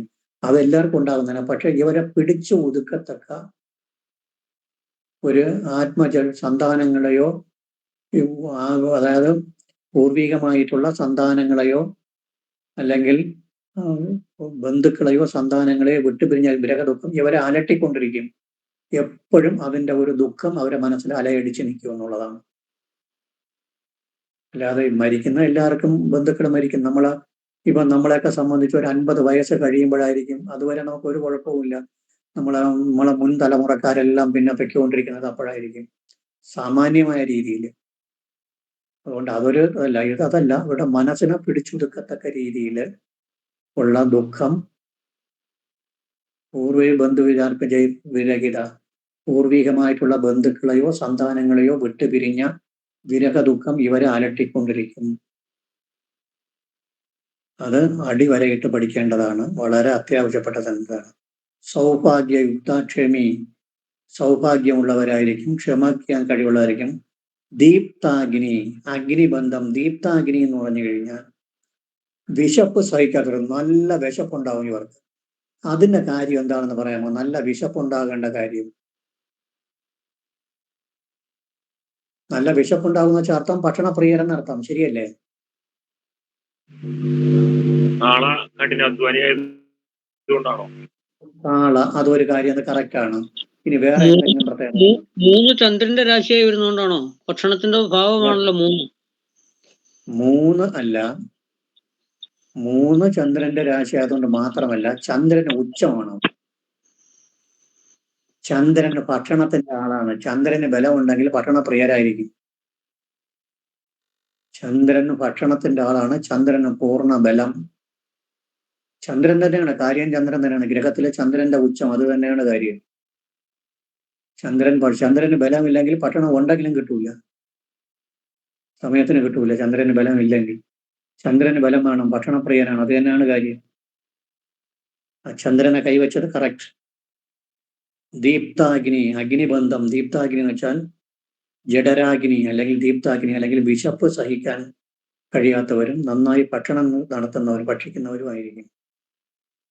പ്രമദപ്രിയ, അത് എല്ലാ രാശിക്കും ഒരു വാക്ക് പറയും, പ്രമദപ്രിയ. ഇവിടെ പറയുന്നു പ്രമദപ്രിയ എന്ന് വെച്ചാൽ സ്ത്രീകളിൽ പ്രീതി ഉണ്ടാവുക, അത് ശുക്രന്റെ സ്വഭാവം. മേടത്തിന് കാമി, അങ്ങനാവല്ലഭ എന്നൊക്കെ പറയും. ഇടവത്തിന് പ്രമദപ്രിയ എന്ന് പറയുന്നു. മിഥുനത്തിന് സ്ത്രീ ലോല ക്ലീബൈര്യാതിരഥ്യം എന്നൊക്കെ പറയും. കർക്കിടകത്തിന് സ്ത്രീ നിർജിത എന്ന് പറയും. ചിങ്ങത്തിന് സ്ത്രീ ദ്വേഷി എന്ന് പറയും. കന്നിക്ക് സുരതപ്രിയ എന്ന് പറയും. പിന്നെ തുലാത്തിന് എന്താ പറയും, സ്ത്രീ ജിത എന്ന് പറയും. വൃശ്ചികത്തിന് അഗമ്യ ജരാംഗനാസു, അത് മകരത്തിന് അഗമ്യ ജരാംഗനാസു. കുംഭത്തിന് പരവനിതാർത്ഥ പാപനിരത. മീനത്തിന് ധാരവാസോ അനുരക്ത സ്ത്രീജിത എന്നൊക്കെ പറയുന്നുണ്ട്. ഓരോ രാശിക്കും പറഞ്ഞു പോകുമ്പോൾ സ്ത്രീയെ പറ്റി ഓരോ പോയിന്റ് പറഞ്ഞുകൊണ്ട് പോകും. അങ്ങനെ ഒരു കാര്യം ഇവിടെയും പറഞ്ഞു, അത്രയേ ഉള്ളൂ, അല്ലാതെ അല്ലൊന്നും വലിയ കാര്യമില്ല. ഇവിടെ പറയുന്നത് പ്രമദപ്രിയ, സ്ത്രീകളിൽ താല്പര്യമുള്ളവരായിരിക്കും, സ്ത്രീകളിൽ പ്രീതിയുള്ളവരായിരിക്കും. അത് ശുക്രന്റെ രാശി ആയതുകൊണ്ടായിരിക്കും അങ്ങനെ പറയുന്നത്, സ്ത്രീകളിൽ പ്രീതിയുള്ളവര്. ശുക്രന്റെ രാശിയും ചന്ദ്രനും ഉച്ചവും രണ്ടുപേരും സ്ത്രീ രാശിയാണ്, സ്ത്രീ ഗ്രഹങ്ങളാണ്. ചന്ദ്രനും ശുക്രനും സ്ത്രീ ഗ്രഹങ്ങൾ. ശുക്രൻ അവിടെ സ്വക്ഷേത്രം, ചന്ദ്രന് ഉച്ചം. അവിടെ അതുകൊണ്ടായിരിക്കും സ്ത്രീകളിൽ താല്പര്യമുള്ളവരായിരിക്കും എന്ന് പറയുന്നത്. പ്രമദപ്രിയ, സ്ഥിര സുഹൃത്ത് മധ്യാന്ത്യ സൗഖ്യോ ഗവി, നല്ല സുഹൃത്ത് ബന്ധങ്ങൾ ഉണ്ടാകും. അത് നിങ്ങളുടെ പറഞ്ഞാണ് 3-ാം ഭാവം ചന്ദ്രന്റെ രാശി. ചന്ദ്രൻ സുഹൃത്തുക്കള്, അയൽവാസി, സഹോദരങ്ങളെയൊക്കെ ചന്ദ്രനെ കൊണ്ട് ചിന്തിക്കാം. സ്ഥിര സുഹൃത്ത്, മധ്യ അന്ത്യ സൗഖ്യോ, ജീവിതത്തിന്റെ അവരുടെ ആയുസ്സിനെ 3ആയിട്ട് ഡിവൈഡ് ചെയ്താൽ 2ാമത്തെ പകുതിയും 3ാമത്തെ പകുതിയും ജീവിതത്തിൽ സുഖം അനുഭവിക്കുന്നവരായിരിക്കും. ജീവിതത്തിന്റെ ആദ്യ ഭാഗം കുറച്ച് കഷ്ടവും 2ാമത്തെയും 3ാമത്തെയും ഭാഗം നല്ല ഐശ്വര്യമുള്ളതുമായിരിക്കും, നല്ല സുഖം അനുഭവിക്കുന്നവരായിരിക്കും. എന്ന് പറഞ്ഞാൽ ഒരു 75 വയസ്സാണ് ആയുസ് കണക്കാക്കുക. ആയുസ് നിർണയിച്ചിട്ട് ആദ്യത്തെ 25 വർഷം അവർ കുറച്ച് കഷ്ടപ്പെടേണ്ടി വരും. അത് കഴിഞ്ഞ് 2ാമത്തെയും 3ാമത്തെയും പകുതി നന്നായിരിക്കും. അല്ലെങ്കിൽ 60 വയസ്സ് വരെയാണ് ആയുസ് ഉണ്ടെങ്കിൽ ആദ്യത്തെ 20 വർഷം കഷ്ടപ്പെടേണ്ടി വരും. പിന്നെ 2ഉം 3ഉം ഭാഗം നന്നായിരിക്കും എന്നാണ് എടുക്കേണ്ടത്. മധ്യ അന്ത്യ സൗഖ്യോ ഗവി, ജീവിതത്തിന്റെ ആദ്യ ഭാഗം കഷ്ടമായിരിക്കും, 2ഉം 3ഉം ഭാഗം സുഖം അനുഭവിക്കുന്നവരും ആയിരിക്കും. ഇതാണ് ഇടവൻ രാശിയുടെ സ്വരൂപം. ഒന്നുകൂടെ നോക്കാം. കാന്ത, കാന്തിയുള്ളതും മനോഹരമായതുമായ ശരീരപ്രകൃതം. ഖേലഗതി, വേഗത്തിലും ഭംഗിയുള്ളതുമായ നടത്തം. പൃഥുരുവദന, പരപ്പുള്ള മുഖവും തുടകളും ഉള്ളവരായിരിക്കും. പൃഷ്ഠ അസ്യ പാർശ്വ അങ്കിത, പൃഷ്ഠഭാഗത്തും പുറം ഭാഗത്തും മുഖത്തും എവിടെയെങ്കിലും അടയാളങ്ങൾ ഉണ്ടാകും, കറുത്തതോ വെളുത്തതോ ആയ പാടുകൾ ഉണ്ടാകാൻ ഇടവരും. ത്യാഗി, ക്ലേശസഖ പ്രഭു കകുതവാൻ, ത്യാഗശീലമുള്ളവരും ഏത് ക്ലേശവും സഹിക്കുന്നവരും കഴുത്തിൽ പൂഞ്ഞ പോലുള്ള അടയാളമുള്ളവരുമായിരിക്കും. പ്രഭുത്വവും കന്യാപ്രജ ശ്ലേഷ്മള കഫപ്രകൃതമുള്ളവരും, അതെല്ലാം കൂടി ഒരുമിച്ചെടുക്കണം. ത്യാഗശീലമുള്ളവരും ക്ലേശം സഹിക്കുന്നവരും കഴുത്തിൽ പൂഞ്ഞ പോലുള്ള അടയാളമുള്ളവരും കഫപ്രകൃതമുള്ളവരുമായിരിക്കും. സന്താനങ്ങൾ കുറഞ്ഞും ഉള്ള സന്താനങ്ങൾ കൂടുതലും സ്ത്രീ സന്താനങ്ങൾ ഉള്ളവരും ആയിരിക്കും. പ്രഭുത്വമുള്ളവരാണ്. പൂർവികമായിട്ടുള്ള ബന്ധുക്കളെയോ ആത്മജങ്ങളെയോ വിട്ടുപിരിഞ്ഞ വിരഹ ദുഃഖം ഇവരെ എപ്പോഴും അലട്ടിക്കൊണ്ടിരിക്കും.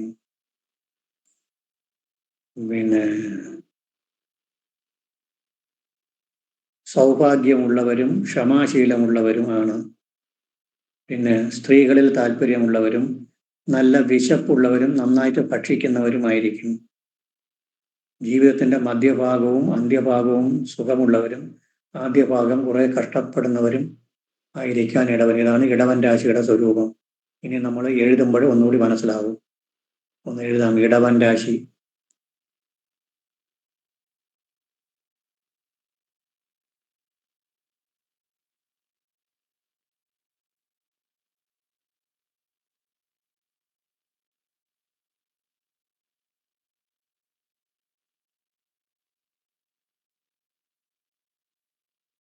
കാലപുരുഷന്റെ 2ാം രാശിയാണ്. കാലപുരുഷന്റെ 2ാം രാശിയാണ്.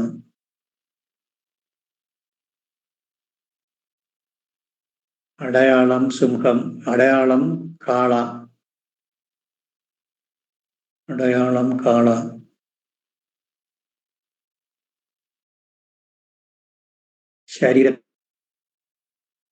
ശരീരത്തിന്റെ മുഖഭാഗത്തെ സൂചിപ്പിക്കുന്നു.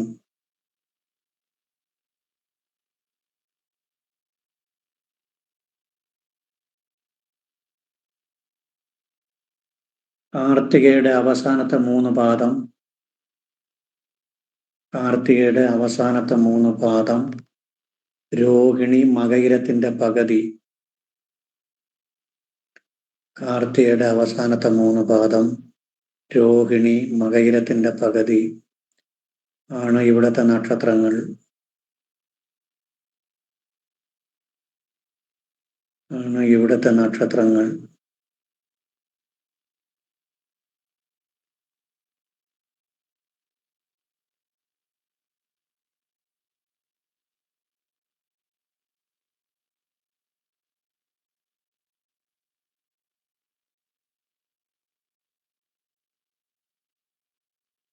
സ്ഥിരരാശിയാണ്.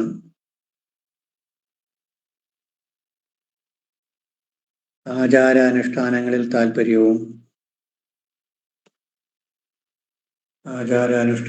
താല്പര്യവും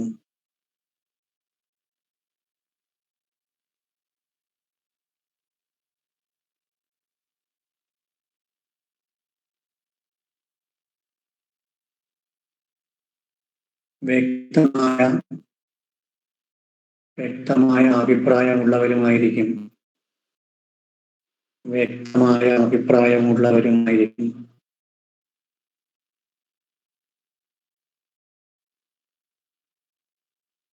സ്ത്രീരാശിയാണ്.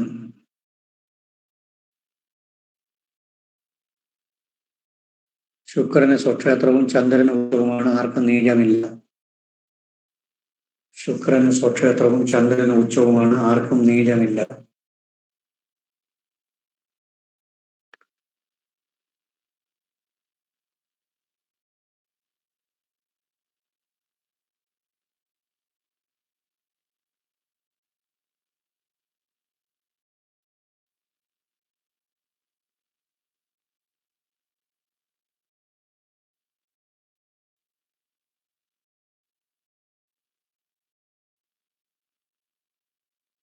അടുത്തതായി ഇടവം രാശിയിൽ ലഗ്നമായോ ചന്ദ്ര ലഗ്നമായോ വരുന്നവർക്ക്, ഇടവം രാശി ലഗ്നമോ ചന്ദ്രരാശിയോ ആയി വരുന്നവർക്ക് താഴെ പറയുന്ന സ്വഭാവങ്ങൾ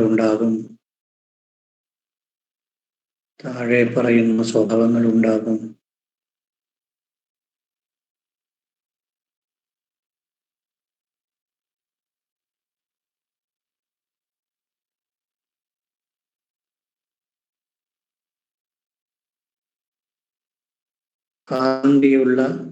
കാന്തിയുള്ളതും മനോഹരമായതുമായ ശരീരപ്രകൃതവും, കാന്തിയുള്ളതും മനോഹരമായതുമായ ശരീരപ്രകൃതവും,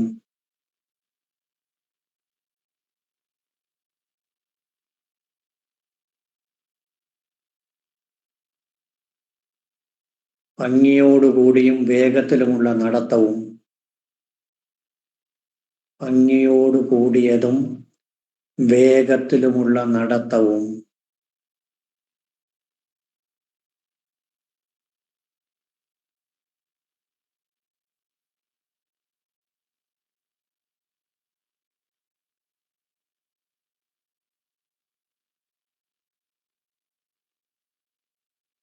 പരപ്പുള്ള മുഖവും തുടകളുമുള്ളവരും പരപ്പുള്ള മുഖവും തുടകളും ഉള്ളവരും എന്താ സാറേ മനസ്സിലായില്ല? അറപ്പുള്ള എന്ന് പറഞ്ഞു. പരപ്പുള്ള, പരപ്പെന്ന് വെച്ചാൽ വിസ്താരമുള്ള, ബ്രോഡ്, വീതിയുള്ള എന്നർത്ഥം. പരപ്പുള്ള തുടയും മുഖവും ഉള്ളവരും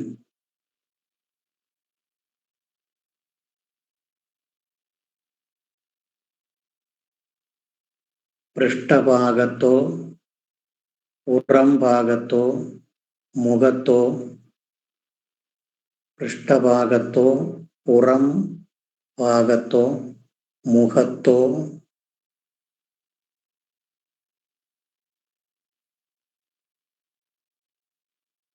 കറുത്തതോ വെളുത്തതോ ആയ അടയാളമുള്ളവരുമായിരിക്കും. കറുത്തതോ വെളുത്തതോ ആയ അടയാളമുള്ളവരുമായിരിക്കും.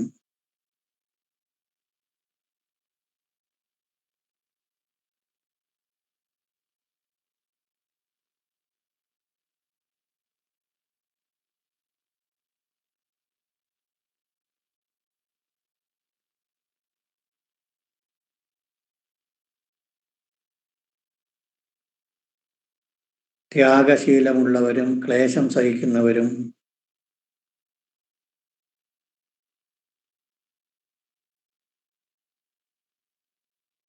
ത്യാഗശീലമുള്ളവരും ക്ലേശം സഹിക്കുന്നവരും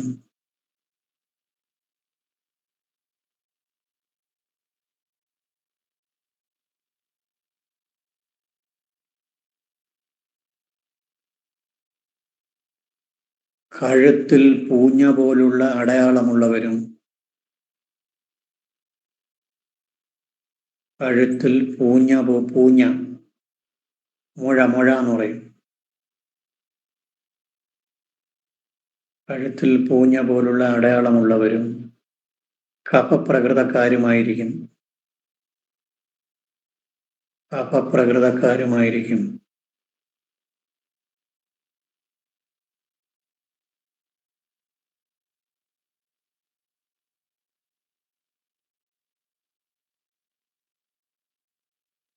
പ്രഭുത്വവും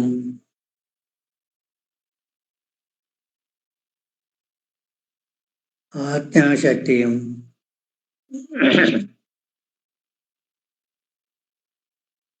ഉള്ളവരായിരിക്കും.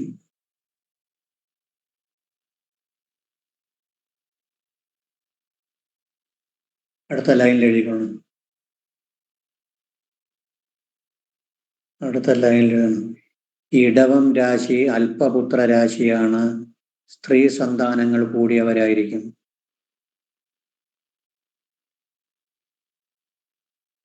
ഇടവം അല്പപുത്ര രാശിയാണ്.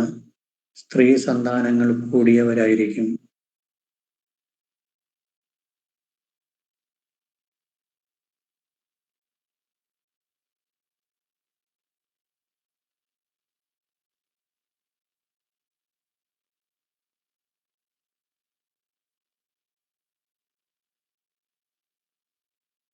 സന്താനം എന്നത് 5-ാം ഭാവം കൊണ്ടാണ് ചിന്തിക്കുന്നത്. കാരകൻ വ്യാഴം. സന്താനം എന്നത്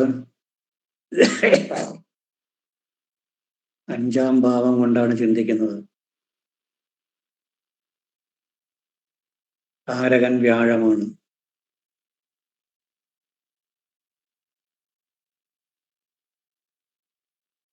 കാരകൻ വ്യാഴമാണ്.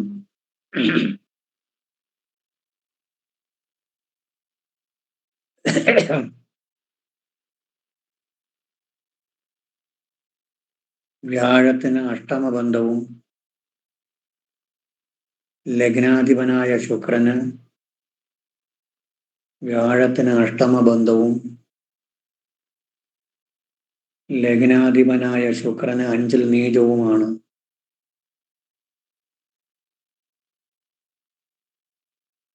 ലഗ്നാധിപനായ ശുക്രന് 5-ൽ നീചവുമാണ്.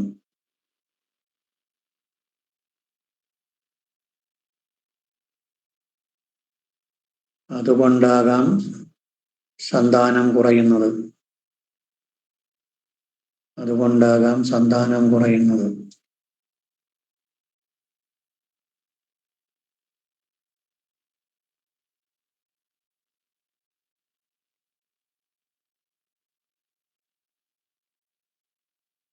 അപ്പോൾ ഒരു കാര്യം ഇടയ്ക്ക് ചോദിച്ചോട്ടെ, ഈ സന്താനം കുറയുക അല്ലെങ്കിൽ സ്ത്രീ സന്താനം വരിക എന്ന് പറയുന്നതിന്റെ കാരണം, 1 ശുക്രന്റെ ബലക്കുറവ്, 2 വ്യാഴത്തിന്റെ അഷ്ടമബന്ധം. ശരിയല്ലേ?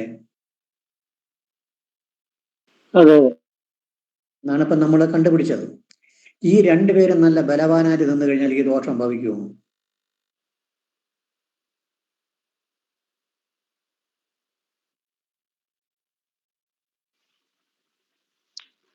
ബലവാനായാലും ഇതേ രാശിയിൽ ഇതുപോലെ തന്നെ ലഭിക്കുക. ഇപ്പൊ ശുക്രൻ ലഗ്നത്തിൽ ശുക്രൻ നിൽക്കുകയാണ്. അപ്പൊ ശുക്രന്, ഇത് നമ്മൾ പറയുന്ന രാശിശീലം പറയുന്നത് പൊതുവായ അപ്രോച്ചാണ്. ശുക്രന് അവിടെ നീച അവകാശം ഉണ്ട് എന്നുള്ള മനസ്സിൽ സങ്കല്പിച്ചുകൊണ്ടാണ് ഇത് പറയുന്നത്. ആ ശുക്രൻ ബലവാനായിട്ട് ലഗ്നത്തിലോ അല്ലെങ്കിൽ അതിന്റെ സ്വക്ഷേത്രത്തിലോ ഉച്ചത്തിലോ മൂലത്രികോണത്തിലോ എവിടെയെങ്കിലും ബലവാൻ ചെന്ന് കഴിഞ്ഞാൽ ഈ ദോഷത്തിന്റെ അളവ് കുറയും, അതിന്റെ കാഠിന്യം കുറയും. കുറച്ചു നേരത്തെ നമ്മൾ ശുക്രനെ പഠിച്ചപ്പോൾ ശുക്രന്റെ ഇരുപുറവും പാപന്മാര് നിൽക്കുക, അല്ലെങ്കിൽ 4-ൽ 8-ലും പാപന്മാര് നിന്നാൽ ഭാര്യയ്ക്ക് അല്ലെങ്കിൽ ഭർത്താവിന് ദഹനം വീഴൽ കൊണ്ട് മരണം ഉണ്ടാവുമെന്ന് പഠിച്ചു. അവിടെ ശുഭന്റെ യോഗമോ ദൃഷ്ടിയോ ഉണ്ടെങ്കിൽ അത് ഭവിക്കൂല എന്നും പഠിച്ചു. ഓർമ്മയുണ്ടല്ലോ ഇപ്പോൾ പഠിച്ചത്?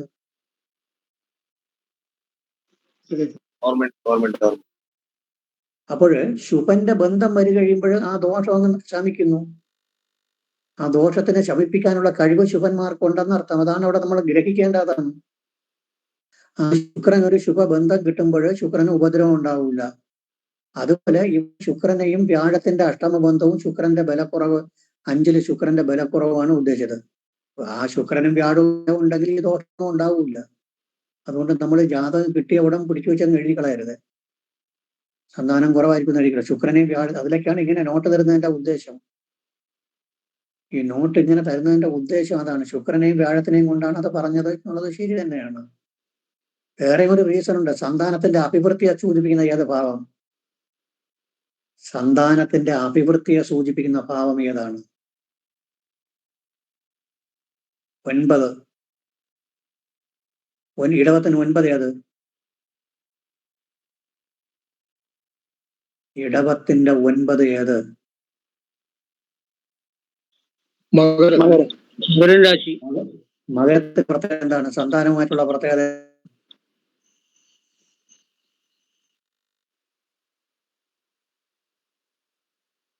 മകരവും രാശിയും സന്താനവുമായിട്ടുള്ള ബന്ധം എന്താണ്?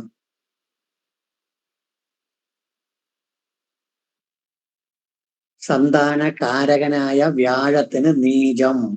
ശരിയെന്നെ? അതെ അതെ ശരിയാണ്. സന്താനത്തിന്റെ അഭിവൃദ്ധിയെ സൂചിപ്പിക്കുന്നത് 9-ാം ഭാവം കൊണ്ടാണ്. അതുമ്പോട്ട് 9 ഭാഗ്യസ്ഥാനം. 9 വളരെ പ്രധാനപ്പെട്ട സ്ഥാനമാണ്. 9 ഭാഗ്യ, ദയ, പുണ്യ, തപസ്ഥാനം, സുധ എന്ന് പറയുന്നത് ഭയങ്കരപ്പെട്ട ഒരു ഭാവമാണ്. അവിടെ സന്താന കാരകന് നീചം. അതുകൊണ്ടാണ് നിങ്ങളുടെ ഇവിടെ അഷ്ടമാധിപത്യ ബന്ധം വ്യാഴത്തിന് വന്നു എന്ന് പറഞ്ഞപ്പോൾ വ്യാഴത്തിനെ തൂക്കി പിടിച്ചത് നമ്മൾ. വ്യാഴത്തിനും ബലം വേണം. വ്യാഴം സന്താന കാരകനാണ് വ്യാഴം. ആ വ്യാഴവും ബലവാനായിട്ട് നിന്ന് ശുക്രൻ, ലഗ്നാധിപനായ ശുക്രനും ബലവാനായിട്ട് നിന്ന് കഴിഞ്ഞാൽ ഈ ദോഷമൊന്നും വരില്ല.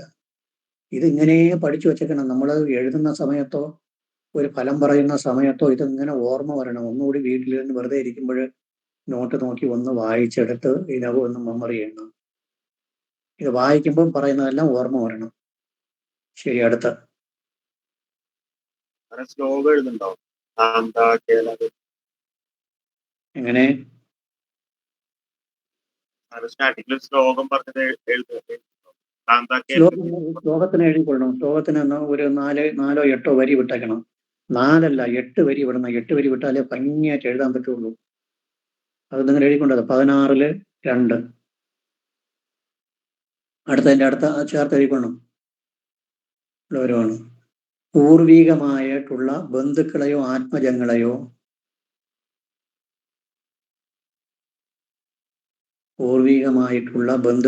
ആത്മജങ്ങളെയോ സന്താനങ്ങളെയോ എന്നാണ് ആത്മജം. പൂർവികമായിട്ടുള്ള ബന്ധുക്കളെയോ സന്താനങ്ങളെയോ വിട്ടുപിരിഞ്ഞ വിരഹദുഃഖം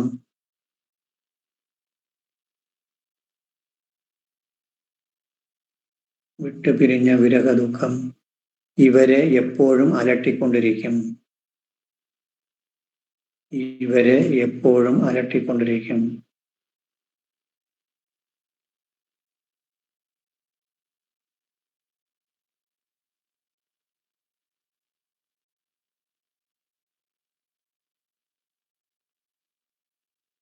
സൗഭാഗ്യത്തോടു കൂടിയവരും ക്ഷമയുള്ളവരും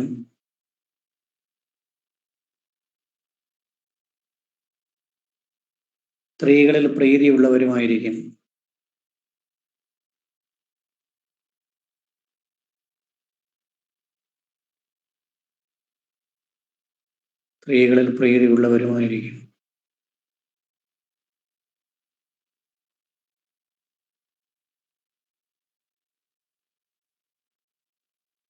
സൗഭാഗ്യമുള്ളവരും ക്ഷമയുള്ളവരും സ്ത്രീകളിൽ പ്രീതിയുള്ളവരുമായിരിക്കും. സാറേ, ഈ പ്രിയപ്പെട്ടവരെ ഇതൊക്കെ അങ്ങനെ അത് നമ്മുടെ രവി ആയി ബന്ധപ്പെട്ടിട്ടാണോ ഇങ്ങനെയൊക്കെ ഉണ്ടാവാറ്? അല്ല ശരിയാണോ? അങ്ങനെ ഇതാണ് സാറേ പ്രിയപ്പെട്ടവരുടെ ഒരു മരണം അങ്ങനെയൊക്കെ സംഭവിക്കുന്നത്? രവി മനസ്സിലല്ലേ? രവി സാർ, പ്രിയപ്പെട്ടവരുടെ വിയോഗം എന്ന് പറഞ്ഞത് സാധാരണ ഏത് ഗ്രഹവുമായിട്ട് ബന്ധം വരുമ്പോഴാണ് സാധാരണ ഉണ്ടാവാറ്?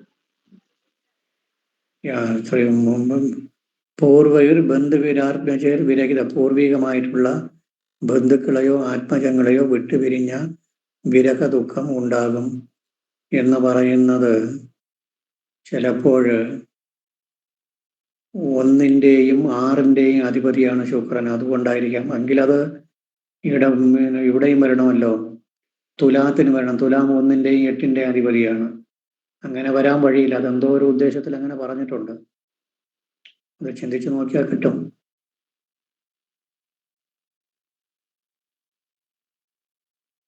ഇടവൻ രാശിക്ക് 1-ന്റെയും 6-ന്റെയും അധിപതിയാണ് ശുക്രൻ. അങ്ങനെയാണെങ്കിൽ തുലാൻ രാശിക്ക് 1-ന്റെയും 8-ന്റെയും അധിപതിയാണ്. അവിടെയും പറയണമല്ലോ. അപ്പോഴതല്ല. അങ്ങനെ എന്തോ ഒരു കാരണമുണ്ട്. അത് നമ്മൾ കണ്ടുപിടിക്കണം.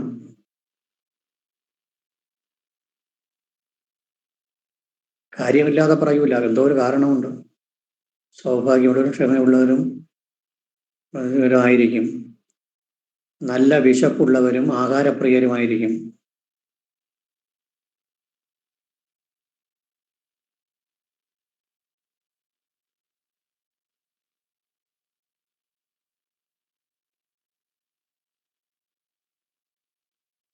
ജീവിതത്തിന്റെ 2-ാം ഭാഗവും 3-ാം ഭാഗവും സുഖം അനുഭവിക്കുന്നവരായിരിക്കും. ജീവിതത്തിന്റെ 2-ാം ഭാഗവും 3-ാം ഭാഗവും സുഖം അനുഭവിക്കുന്നവരായിരിക്കും. ഇത്രയാണ് ഇടവൻ രാശിയെക്കുറിച്ച് നമുക്ക് പറയുന്നത്.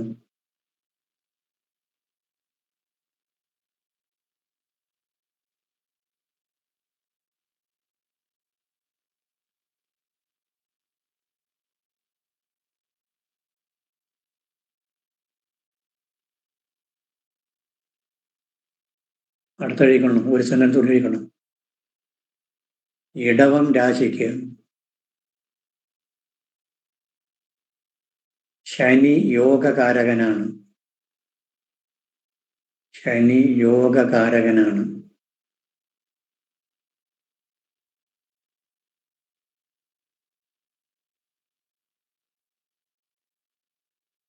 അതായത് 9-ന്റെയും 10-ന്റെയും അധിപതി. 9-ന്റെയും 10-ന്റെയും അധിപതിയാണ് ശനി.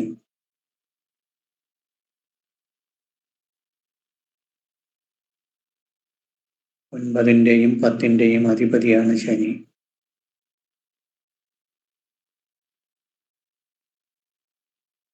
കേന്ദ്ര ത്രികോണാധിപത്യം ശനിക്ക് വരുന്നത് കൊണ്ടാണ് യോഗകാരകനായത്. കേന്ദ്ര ത്രികോണ ആധിപത്യം വരുന്നത് കൊണ്ടാണ് യോഗകാരകനായത്.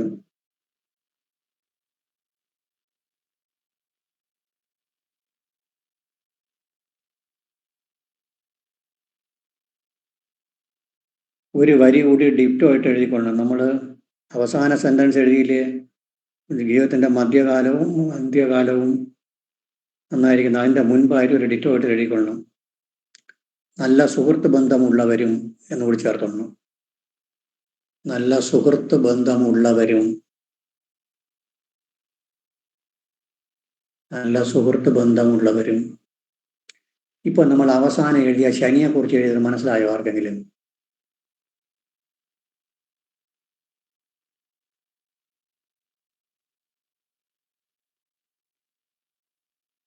ശനി യോഗകാരകനാണെന്ന് എഴുതിയത് മനസ്സിലായോ എന്ന് ചോദിച്ചു. ഇടവത്തിന്റെ 9, 10 ഭാവങ്ങളിൽ ശനി വരുന്നുണ്ട്. ത്രികോണമായതുകൊണ്ട് ശനി വരുമ്പോഴല്ല, അധിപതി ശനിയുടെ രാശിയായ മകരവും കുംഭവും. ശനിയുടെ രാശികൾ മകരവും കുംഭവും. അപ്പോൾ ഇടവൻ രാശിനെ എണ്ണുമ്പോൾ ഇപ്പൊ നോക്കണം, ഇടവം ഇങ്ങനെ എണ്ണുന്നു. ഇടവം 1, മിഥുനം, കർക്കടകം, ചിങ്ങം, കന്നി, തുലാം, വൃശ്ചികം, ധനു. മകരമാണ് 9, കുംഭം 10. അപ്പോൾ 9ഉം 10ഉം ഭാവാധിപനാണ് ശനി എന്ന് പറയും. 9 എന്ന് പറയുന്ന ത്രികോണം, 10 എന്ന് പറയുന്നത് കേന്ദ്രം. ഒരേ ഗ്രഹത്തിന് കേന്ദ്രത്തിന്റെയും ത്രികോണത്തിന്റെയും ആധിപത്യം വന്നു കഴിഞ്ഞാൽ ആ ഗ്രഹം പാപഗ്രഹമായിരുന്നാൽ പോലും നല്ല ഫലം ചെയ്യും, നല്ല ഗുണം കൊടുക്കും. ഇടവ ലഗ്നക്കാർക്ക് ശനി യോഗകാരകനാണ്. ശനി എന്ന് പറഞ്ഞ് ചവിട്ടി കളഞ്ഞു കളയരുത്. ശനി ഗുണം ചെയ്യുന്ന ഗ്രഹമാണ്, എവിടെ നിന്നാലും ഗുണം ചെയ്യും. പിന്നെ നീചത്തിലൊക്കെ ആയിക്കഴിഞ്ഞാൽ കുറെ ദോഷം ഉണ്ടാവും, അത് വേറെ വിഷയം. എന്നിരുന്നാലും കുറച്ചൊക്കെ നേട്ടങ്ങൾ ഉണ്ടാവും. അതാണ് അങ്ങനെ എഴുതിയത്. അടുത്ത തുലാം. സമയം പോയി. തുലാം കാലപുരുഷന്റെ 7ാം രാശിയാണ്, ശരീരത്തിന്റെ ഇടുപ്പ് ഭാഗത്തെ സൂചിപ്പിക്കുന്നത്. സാറേ ഞാന് ക്ലാസ്സിൽ നിന്ന് പോവാണ്, എനിക്ക് നൈറ്റ് ഡ്യൂട്ടിയാണ്. ഞാൻ കുറച്ച് സമയം പങ്കെടുത്തതാണ്. അടുത്ത ദിവസം വീഡിയോ കണ്ട് മനസ്സിലാക്കി. എങ്ങനെ? നൈറ്റ് ഡ്യൂട്ടി ആയിരുന്നേ, ഞാൻ കുറച്ച് സമയം അതിനു വേണ്ടി സ്പെൻഡ് ചെയ്തതാണ്. ഞാൻ വീഡിയോ കൊണ്ട് ബാക്കി എഴുതിക്കോളാം. ഇപ്പൊ ക്ലാസ്സിൽ വഴിയെടുത്തുകൊണ്ടാകും. Okay, thank you sir. തുലാം കാലപുരുഷന്റെ 7ാം രാശി, ശുക്രന്റെ മൂലത്രികോണ രാശി, ശനിക്ക് ഉച്ചം, സൂര്യന് നീചം. ശനിക്ക് ഉച്ചം, സൂര്യന് നീചം. അതാണ് അതിന്റെ പ്രത്യേകത. ശുക്രന്റെ മൂലത്രികോണ രാശി, ശനിക്ക് ഉച്ചം, സൂര്യന് നീചം.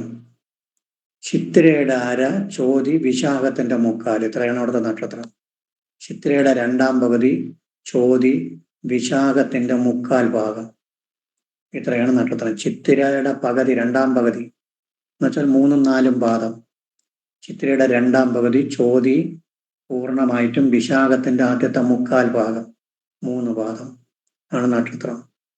അപ്പോൾ രാശി ശുക്രന്റെ മൂലത്രികോണ രാശി, ശനിക്ക് ഉച്ചം, പിന്നെ ശുക്രന് സൂര്യന് നീചം,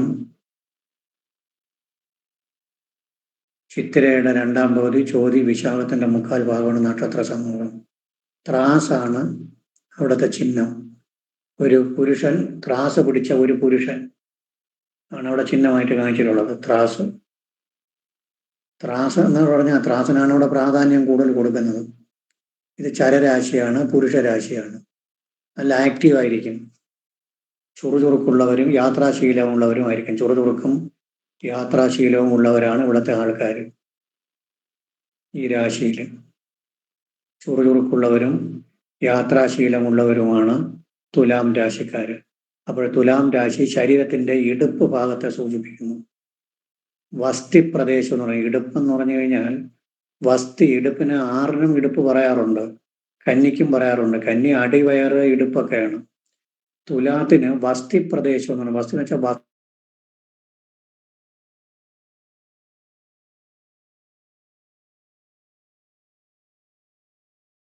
ഗുഹ്യഭാഗത്തിന് തൊട്ട് മുകളിലോട്ട് അല്ല വസ്ത്രം കൊടുക്കുക എന്ന് ഭാഗം വരെ വരും.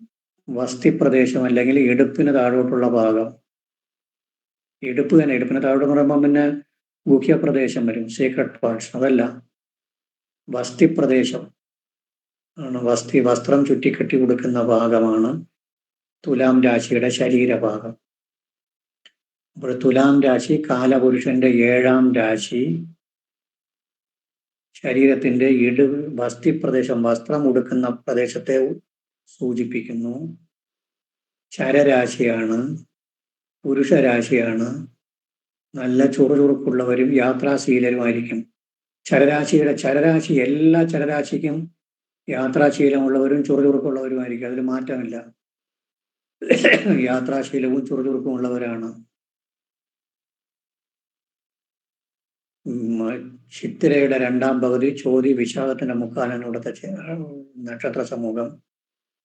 ശുക്രന് മൂലത്രികോണ രാശി, ശനിക്ക് ഉച്ചം, സൂര്യന് നീചം. പിന്നെ എന്താണ്, സ്ത്രീ പുരുഷ രാശിയാണ്, ചരരാശിയാണ്. ഇത്രയൊന്നും എഴുതാം. കാരണം എല്ലാം എഴുതാൻ കഴിയുമെന്ന് തോന്നുന്നില്ല, എല്ലാം കൂടി പഠിച്ച് തീരുമെന്ന് അറിയില്ല.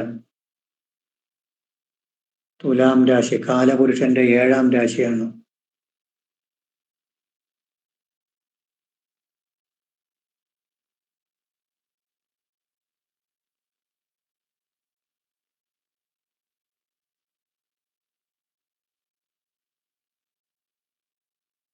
കാലപുരുഷന്റെ 7ാം രാശിയാണ്. ശരീരത്തിന്റെ വസ്തി പ്രദേശത്തെ സൂചിപ്പിക്കുന്നു. ശരീരത്തിലെ വസ്തി പ്രദേശത്തെ സൂചിപ്പിക്കുന്നു.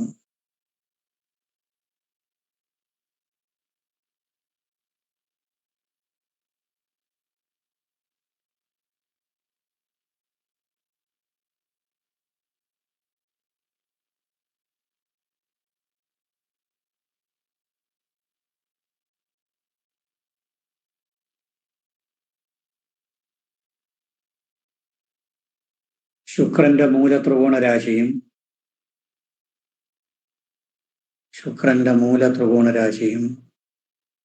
ശനിക്ക് ഉച്ചവും സൂര്യന് നീചവുമാണ്.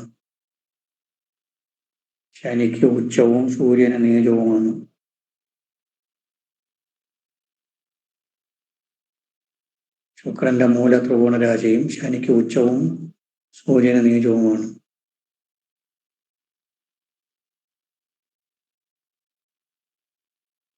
ചിത്രയുടെ 2ാം പകുതി, ചോതി വിശാഖത്തിന്റെ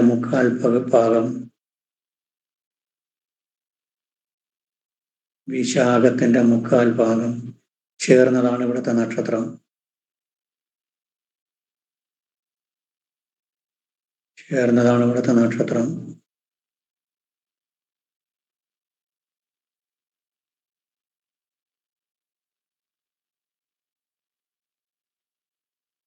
ചരരാശിയാണ്, പുരുഷരാശിയാണ്.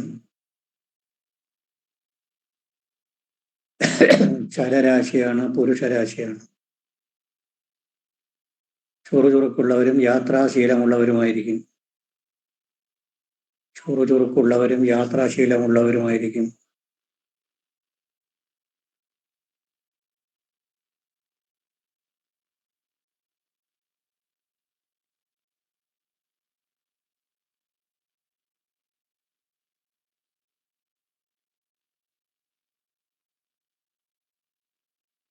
ഇനി ഈ രാശിയെക്കുറിച്ച് ഹോരയിലെ 16-ൽ 7-ലാണ് പറയുന്നത്. നമുക്കതൊന്ന് പറഞ്ഞു നോക്കാം. കഴിയുന്നതും റീസണബിൾ ആയിട്ട് പഠിക്കാം. ചില കാര്യത്തിന് റീസൺ അറിയാൻ നമുക്ക് ബുദ്ധിമുട്ട് വരും. അപ്പൊ കഴിഞ്ഞതിൽ നമ്മൾ പൂർവികമായിട്ടുള്ള ബന്ധുക്കളെയോ ആത്മജങ്ങളെയോ വിട്ടുപിരിഞ്ഞ വിരഹ ദുഃഖം എന്ന് പറയാൻ കാരണം ചന്ദ്രന് ഉച്ചം, ആർക്കും നീചത്വമില്ല. നമുക്ക് നോക്കാം ഇതിൽ പറയുന്നത് എങ്ങനെയാണ്. ഈ 16:7 ദേവബ്രാഹ്മണ സാധു പൂജനരത പ്രാജ്ഞ ശുചി സ്ത്രീജിത പ്രാംശു സുന്നതനാസിക കൃശചലത്കാത്രോ അടന അർത്വാന്വിത ഹീനാംഗ ക്രയവിക്രയേഷു കുശലോ ദേവദ്വിനാമ സരുക് ബന്ധുനാം ഉപകാരകർ വിരുഷിത തെക്തഞ്ച സ്ഥൈ സപ്തമേ.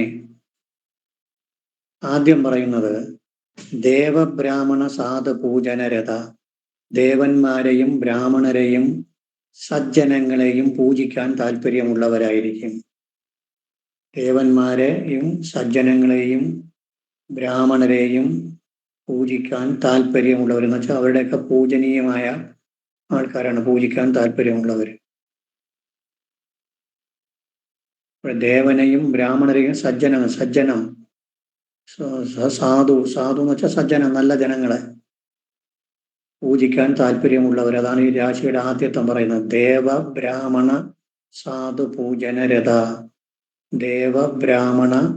ദേവന്മാരെയും ബ്രാഹ്മണരെയും സജ്ജനങ്ങളെയും നല്ല ജനങ്ങളെയും പൂജിക്കാൻ താല്പര്യമുള്ളവര്. അത് പറയുന്നു പ്രാജ്ഞ എന്ന് പറയുന്നു. പ്രാജ്ഞ എന്ന് വെച്ചാൽ ബുദ്ധിമാൻ. നമ്മൾ നേരത്തെ പഠിച്ചു ത്രികാലജ്ഞാനി എന്ന് പഠിച്ചു. ത്രികാലജ്ഞാനിമാരായിരിക്കും. ത്രികാലജ്ഞാനി.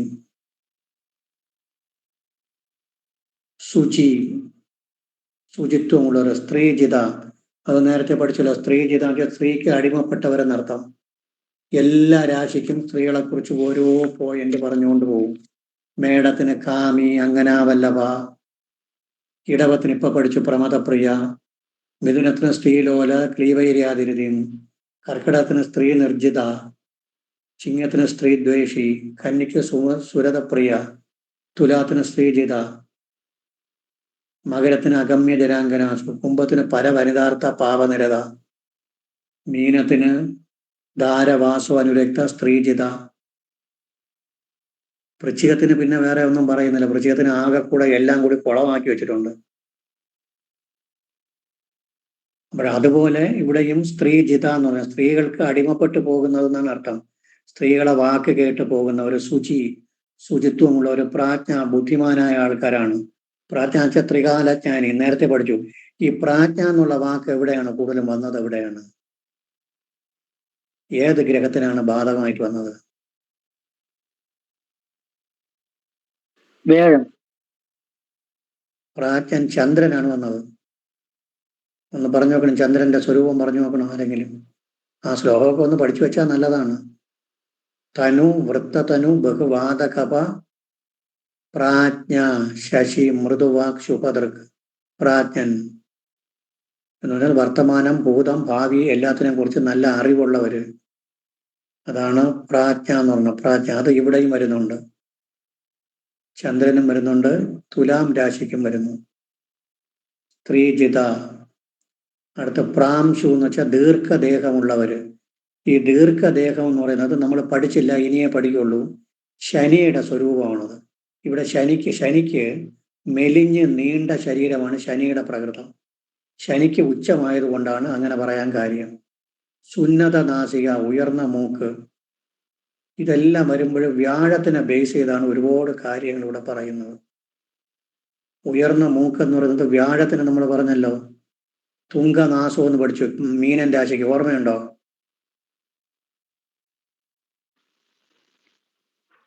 മീനൻ രാശി ഒന്ന് എടുത്ത് നോക്കണം.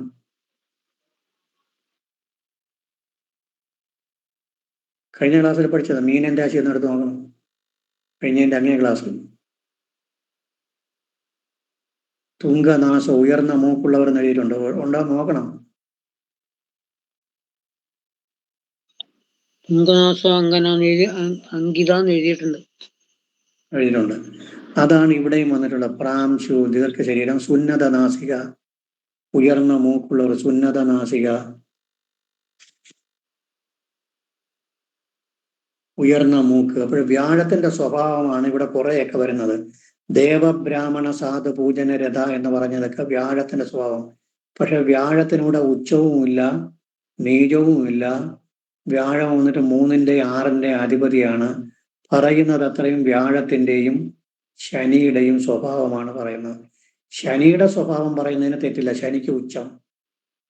വ്യാഴത്തിന് ശത്രുക്ഷേത്രമാണ് വരുന്നത്. ദേവബ്രാഹ്മണ സാധുപൂജനരുത്. പ്രാജ്ഞ ബുദ്ധിമാനായിരിക്കും. ശുചിത്വമുള്ളവര്, സ്ത്രീകൾക്ക് വഴങ്ങി നടക്കുന്നവര്, ദീർഘദേഹം എന്ന് വെച്ചാൽ നീളമുള്ള ശരീരം, സുന്നത നാസിക, കൃശ ചലത് ഗാത്രോ, വിട്ടില്ല വീണ്ടും വന്നു, കൃശമായതും ചലത് ഗാത്രോ. കൃശ ചലത് ഗാത്രോ എന്ന് പറഞ്ഞാൽ എന്താണ്? കൃശ ചലത് ഗാത്രോ, മെലിഞ്ഞ ബലം കുറഞ്ഞ ശരീരം. കൃശമായതും ചലത് ഗാത്രോ, മെലിഞ്ഞ് വണ്ണം കുറഞ്ഞ ശരീരം, മെലിഞ്ഞ ബലം കുറഞ്ഞ ശരീരം. മെലിഞ്ഞതും ബലം കുറഞ്ഞതും ശരി. ചില ആൾക്കാരെ കണ്ടിട്ടില്ലേ നമ്മള്? ഈ തുലാം രാശിക്കാരെ കണ്ടറിഞ്ഞാൽ മെലിഞ്ഞ ആൾക്കാരായിരിക്കും, ബലം കുറവുമായിരിക്കും. നല്ല ഉയർന്ന നല്ല പൊക്കം ഉണ്ടായിരിക്കും, പക്ഷെ വണ്ണവും കുറവായിരിക്കും, ബലക്കുറവും ഉണ്ടാവും. ശരീരത്തിന് ബലക്കുറവുമാണ്. ഇതെല്ലാം കൂടി ഒരുമിച്ചെടുക്കണം. പ്രാംശു ദീർഘദേഹവും ഉയർന്ന മൂക്കും മെലിഞ്ഞതും ബലം കുറഞ്ഞതുമായ ശരീരപ്രകൃതമാണ് ഇവർക്ക് പറയുന്നത്. പ്രാംശു സുന്നത നാസിക കൃശ ചലത് ഗാത്രോ. കൃശ ചലത് ഗാത്രോ, ഗാത്രം ശരീരം. മെലിഞ്ഞതും ബലം കുറഞ്ഞതും അല്ലെങ്കിൽ ദീർഘവുമായ ദേഹമുള്ളവരായിരിക്കും, ഉയർന്ന മൂക്കുള്ളവരാണ്. ഇതാണ് ശരീരപ്രകൃതം. അടനോ അർത്വാന്വിത. അടനോ സഞ്ചാരശീലമുള്ളവരാണ്. അർത്വാന്വിത ധനത്തോടു കൂടി നല്ല ധനം ഉണ്ടാവും.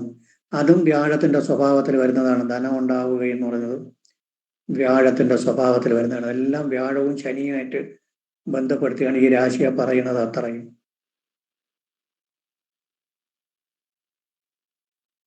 ദേവബ്രാഹ്മണ സാധു പൂജനരത. ദേവന്മാരെയും ബ്രാഹ്മണരെയും സജ്ജനങ്ങളെയും പൂജിക്കാൻ താല്പര്യമുള്ളവര് ത്രികാലജ്ഞാനികളായിരിക്കും. വർത്തമാനം ഭാവി ഭൂതത്തെക്കുറിച്ച് നല്ല അറിവുള്ളവരാണ്. ശുചിത്വമുള്ളവര്, സ്ത്രീകളാൽ വശീകരിക്കപ്പെടുന്നവരല്ലെങ്കിൽ സ്ത്രീജിതൻ, സ്ത്രീയാൽ ജയിക്കുന്ന. സ്ത്രീജിതൻ എന്ന് പറഞ്ഞു കഴിഞ്ഞാൽ സ്ത്രീക്ക് അടിമപ്പെടുന്നവർ എന്നർത്ഥം. ദീർഘദേഹമുള്ളവരും ബലം കുറഞ്ഞതും മെലിഞ്ഞതുമായ ശരീരമുള്ളവരുമായിരിക്കും. ഉയർന്ന മൂക്കുള്ളവരാണ്. സഞ്ചാരശീലമുള്ളവരും നല്ല ധനസമ്പത്തുള്ളവരുമായിരിക്കും. ഇനി അടുത്ത് പറയുന്നു, ഹീനാംഗ ക്രയവിക്രയേഷു കുശലോ. ഹീനാംഗ, അംഗഹീനം പറയുന്നുണ്ട്. ഈ അംഗഹീനം പറയാൻ വേണ്ടിയിട്ട് എന്താണ് ഇവിടെ അംഗഹീനം പറയുന്നത്?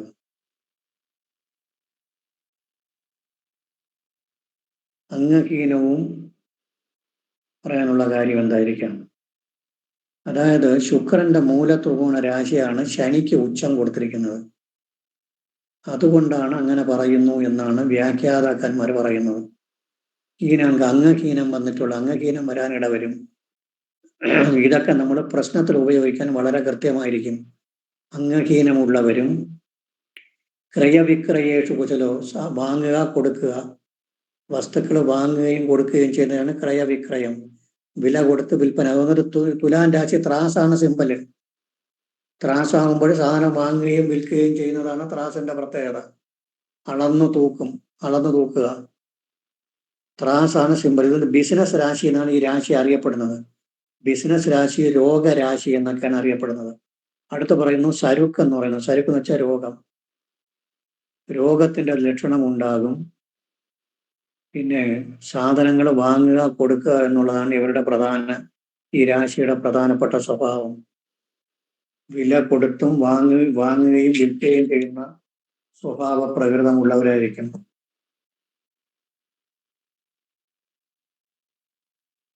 അപ്പോ ദേവന്മാരെയും ബ്രാഹ്മണരെയും സജ്ജനങ്ങളെയും പൂജിക്കാൻ താല്പര്യമുള്ളവരും ത്രികാലജ്ഞാനികൾ അല്ലെങ്കിൽ വർത്തമാനം ഭൂതം ഭാവിയെക്കുറിച്ച് നല്ല അറിവുള്ളവരും ശുചിത്വമുള്ളവരും സ്ത്രീകൾക്ക് അടിമപ്പെടുന്നവരും ആയിരിക്കും. ദീർഘവും ബലം കുറഞ്ഞതും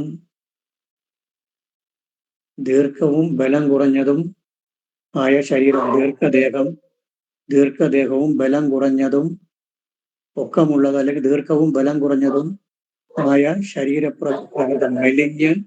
മെലിഞ്ഞ് ദീർഘമായ ബലം കുറഞ്ഞ ശരീരപ്രകൃതമാണ് ഇവരുടെ പ്രകൃതം. നീണ്ട മൂക്കുള്ളവരാണ്. പിന്നെ ഈ സഞ്ചാരശീലമുള്ളവരും ധനസമ്പാദ്യമുള്ളവരുമായിരിക്കും. അംഗവൈകല്യമുള്ളവരും സാധനം വിൽക്കുകയും വാങ്ങുകയും ചെയ്യുന്നതിൽ കുശലതയുള്ളവരും നല്ല കഴിവുള്ളവരും എന്ന് വെച്ചാൽ ഇത് ബിസിനസ് രാശി. അതാണ് കാരണം. ദേവദ്യുനാമ എന്ന് പറയുന്നുണ്ട്. ദേവന്റെ നാമത്തില് ഒരു പേര് കൂടി ഉണ്ടായിരിക്കും എന്ന് പറഞ്ഞു കഴിഞ്ഞാൽ കണ്ണനെന്നോ ശംഭുവെന്നോ ഇങ്ങനെയൊക്കെ പറഞ്ഞുകൊണ്ടാണ് നമ്മൾ ഇരട്ട പേരിടൂല, അല്ലെങ്കിൽ ദുർഗയെന്നോ ഇങ്ങനെയൊക്കെയുള്ള ഒരു പേര് കൂടി ഉണ്ടാകാൻ ഇടവരും. ദേവന്റെ നാമത്തില് ഒരു പേര് കൂടെ ഉണ്ടാകാൻ ഇടവരും. ദേവകർമ്മ നിമിത്തം ഉള്ള ഒരു പേര്, ദേവകർമ്മം കൊണ്ടുള്ള മറ്റൊരു പേര് കൂടി ഇവർക്കുണ്ടാവും. അങ്ങനെ തുലാം രാശിക്കാർ ആരെങ്കിലും അറിയാമോ? നമുക്കറിയാമോ?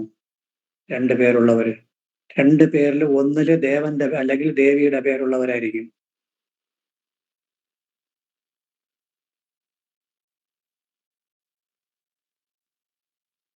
അങ്ങനെ അറിവിലുണ്ടോ?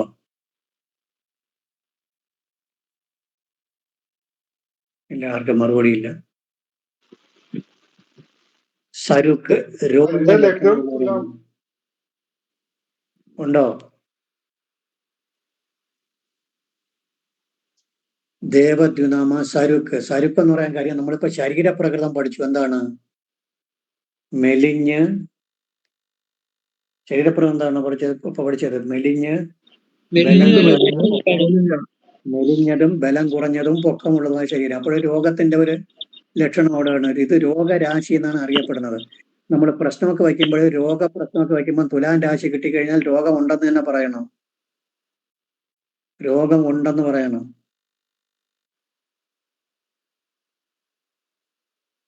അങ്ങനെ പറയണം. അതുപോലെ ബിസിനസ് കാര്യത്തിന് തുലാം രാശി കിട്ടിക്കഴിഞ്ഞാൽ ബിസിനസ്സിന് നല്ലതെന്ന് പറയണം. ഒരാൾ ഒരു ബിസിനസ് തുടങ്ങാൻ പോവുകയാണ്, ഇനി സമയം കൊള്ളാമോ എന്ന് ചോദിച്ചപ്പോൾ തുലാം രാശിയാണ് കിട്ടിയത്. ബെസ്റ്റ്. രാശിയെ സംബന്ധിച്ച് നല്ലത്. പിന്നെ ബാക്കിയുള്ള കാര്യം കൂടി നോക്കിക്കൊള്ളണം. ബിസിനസ് കാര്യങ്ങൾക്ക് തുലാം രാശി കിട്ടുന്നത് നല്ലതാണ്. ഒരു പ്രശ്നം വയ്ക്കുമ്പോൾ ബിസിനസ് കാര്യങ്ങൾക്ക് തുലാം രാശി കിട്ടുന്നത് നല്ലത്. രോഗപ്രശ്നത്തിന് തുലാം രാശി കിട്ടിയാൽ രോഗമുണ്ട് എന്ന് പറയണം. അതാണ് ഞാൻ പറഞ്ഞതിന്റെ അർത്ഥം.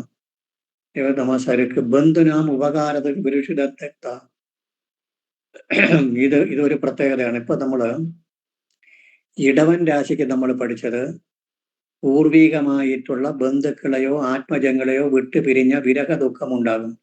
ഇവിടെ പറയുന്ന അതുപോലെ ഒരു പോയിന്റ് ഇവിടെ പറയുന്നുണ്ട്. ബന്ധുക്കൾക്ക് ഉപകാരം ചെയ്യുന്നവരും എന്നാൽ അതിൻ്റെ സ്മരണ തിരിച്ച് ലഭിക്കുന്നവരുമായിരിക്കില്ല, അവരാൽ നിന്ദിക്കപ്പെടുന്നവരുമായിരിക്കും. ബന്ധുക്കൾക്ക് ഉപകാരം ചെയ്യുന്നവരും എന്നാൽ അവരാൽ നിന്ദിക്കപ്പെടുന്നവരുമായിരിക്കും. ഇവർ ഉപകാരം ചെയ്യാൻ പോവുകയും ചെയ്യും, ഇവരെ കരിയപ്പല പോലെ എടുത്ത് കളയുകയും ചെയ്യും. ബന്ധുക്കൾക്ക് ഉപകാരം ചെയ്യുന്നവരും എന്നാൽ അവരാൽ നിന്ദിക്കപ്പെടുന്നവരുമായിരിക്കും. ബന്ധുക്കൾക്ക് ഉപകാരം ചെയ്യുന്നവരും ബന്ധുക്കളാൽ നിന്ദിക്കപ്പെടുന്നവരുമായിരിക്കും.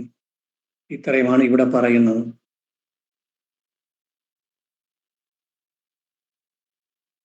ഇതൊരു പ്രത്യേക രാശിയാണ്. ഇവിടെ പറയുന്നത് പലതും വ്യാഴത്തിനെയും ശനിയെ പറയുന്നത് കുഴപ്പമില്ല. ശനിക്ക് ഉച്ചരാശി. ഇനി ഇതില് ഈ ശനി എത്രാം ഭാവപതി വരും? തുലാത്തിന് ശനി എത്രയൊക്കെ ഭാവപതി എന്ന് പറഞ്ഞു നോക്കണം.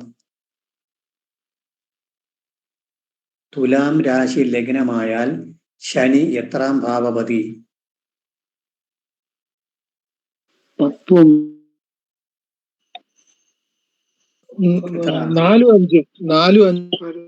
4 കേന്ദ്രം തന്നെ, 5 ത്രികോണം തന്നെ. 5 ത്രികോണം. അപ്പോൾ കേന്ദ്രത്തിന്റെയും ത്രികോണത്തിന്റെയും അധിപതിയാകുമ്പോൾ തുലാം രാശിക്കും ശനി യോഗകാരകനാണ്. ശനി ഗുണം ചെയ്യുന്ന ഗ്രഹമാണ്. ശുക്രന്റെ രാശി ലഗ്നമായാൽ ശനി യോഗകാരകനാകും. അതാണ് എളുപ്പത്തിൽ പഠിക്കാനുള്ള വഴി.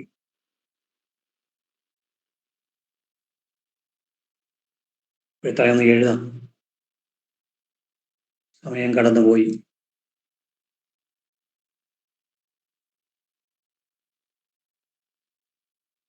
ദേവന്മാരെയും ബ്രാഹ്മണരെയും സജ്ജനങ്ങളെയും പൂജിക്കാൻ താല്പര്യമുള്ളവരും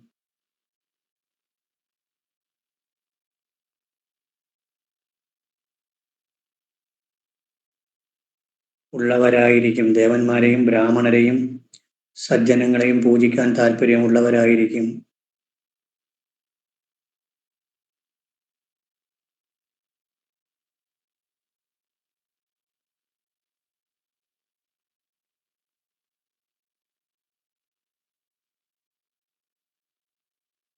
ബുദ്ധിമാന്മാരും ത്രികാലജ്ഞാനികളും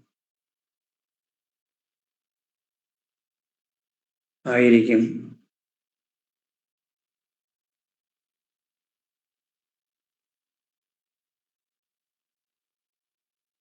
സ്ത്രീകൾക്ക് അടിമപ്പെടുന്നവരും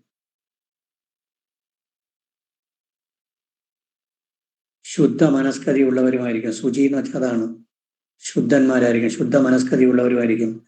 അതാണ് ബന്ധുക്കൾ ഉപദ്രവിക്കുന്നത്.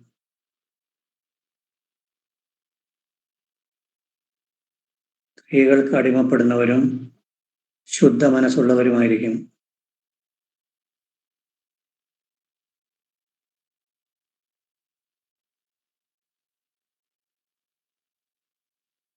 ഉയർന്ന മൂക്കും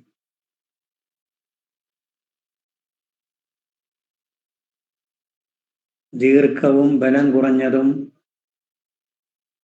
മെലിഞ്ഞതുമായ ശരീരപ്രകൃതമുള്ളവരും ദീർഘവും ബലം കുറഞ്ഞതും മെലിഞ്ഞതുമായ ശരീരപ്രകൃതമുള്ളവരുമാണ്.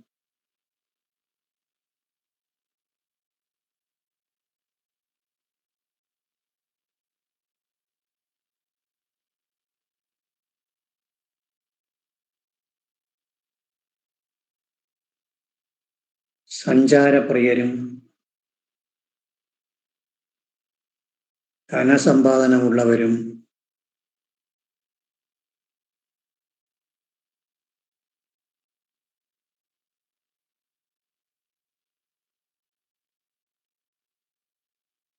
സഞ്ചാരപ്രിയരും ധനസമ്പാദനമുള്ളവരും ആയിരിക്കും. അംഗവൈകല്യമുണ്ടാകാനിടവരും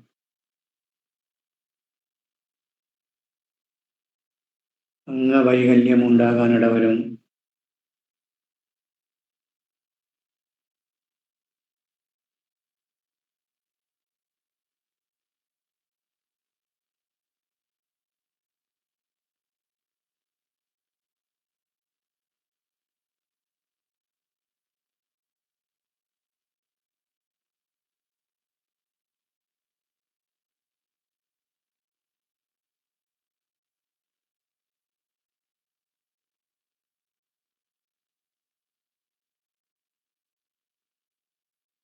ക്രയവിക്രയങ്ങളിൽ താല്പര്യമുള്ളവരും ക്രയവിക്രയങ്ങളിൽ വിദഗ്ധരും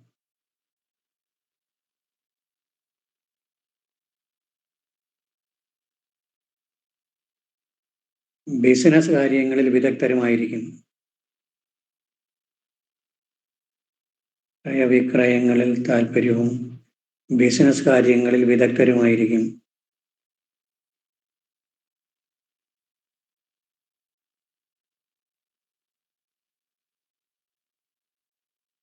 പ്രശ്നത്തിൽ ബിസിനസ് വിഷയങ്ങൾക്ക് തുലാം രാശി ലഭിക്കുന്നത് നല്ലതാണ്. പ്രശ്നത്തിൽ ബിസിനസ് വിഷയങ്ങൾക്ക് തുലാം രാശി ലഭിക്കുന്നത് നല്ലതാണ്.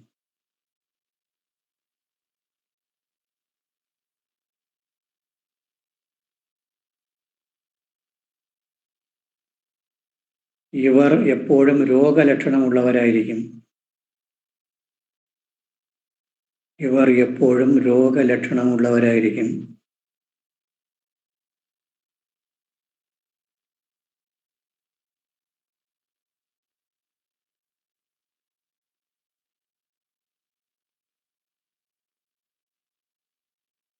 ദേവകർമ്മം കൊണ്ടുള്ള മറ്റൊരു പേര് കൂടി ഉണ്ടായിരിക്കാൻ ഇടവരും. ദേവകർമ്മം കൊണ്ടുള്ള മറ്റൊരു പേര് കൂടി ഉണ്ടായിരിക്കാൻ ഇടവരും.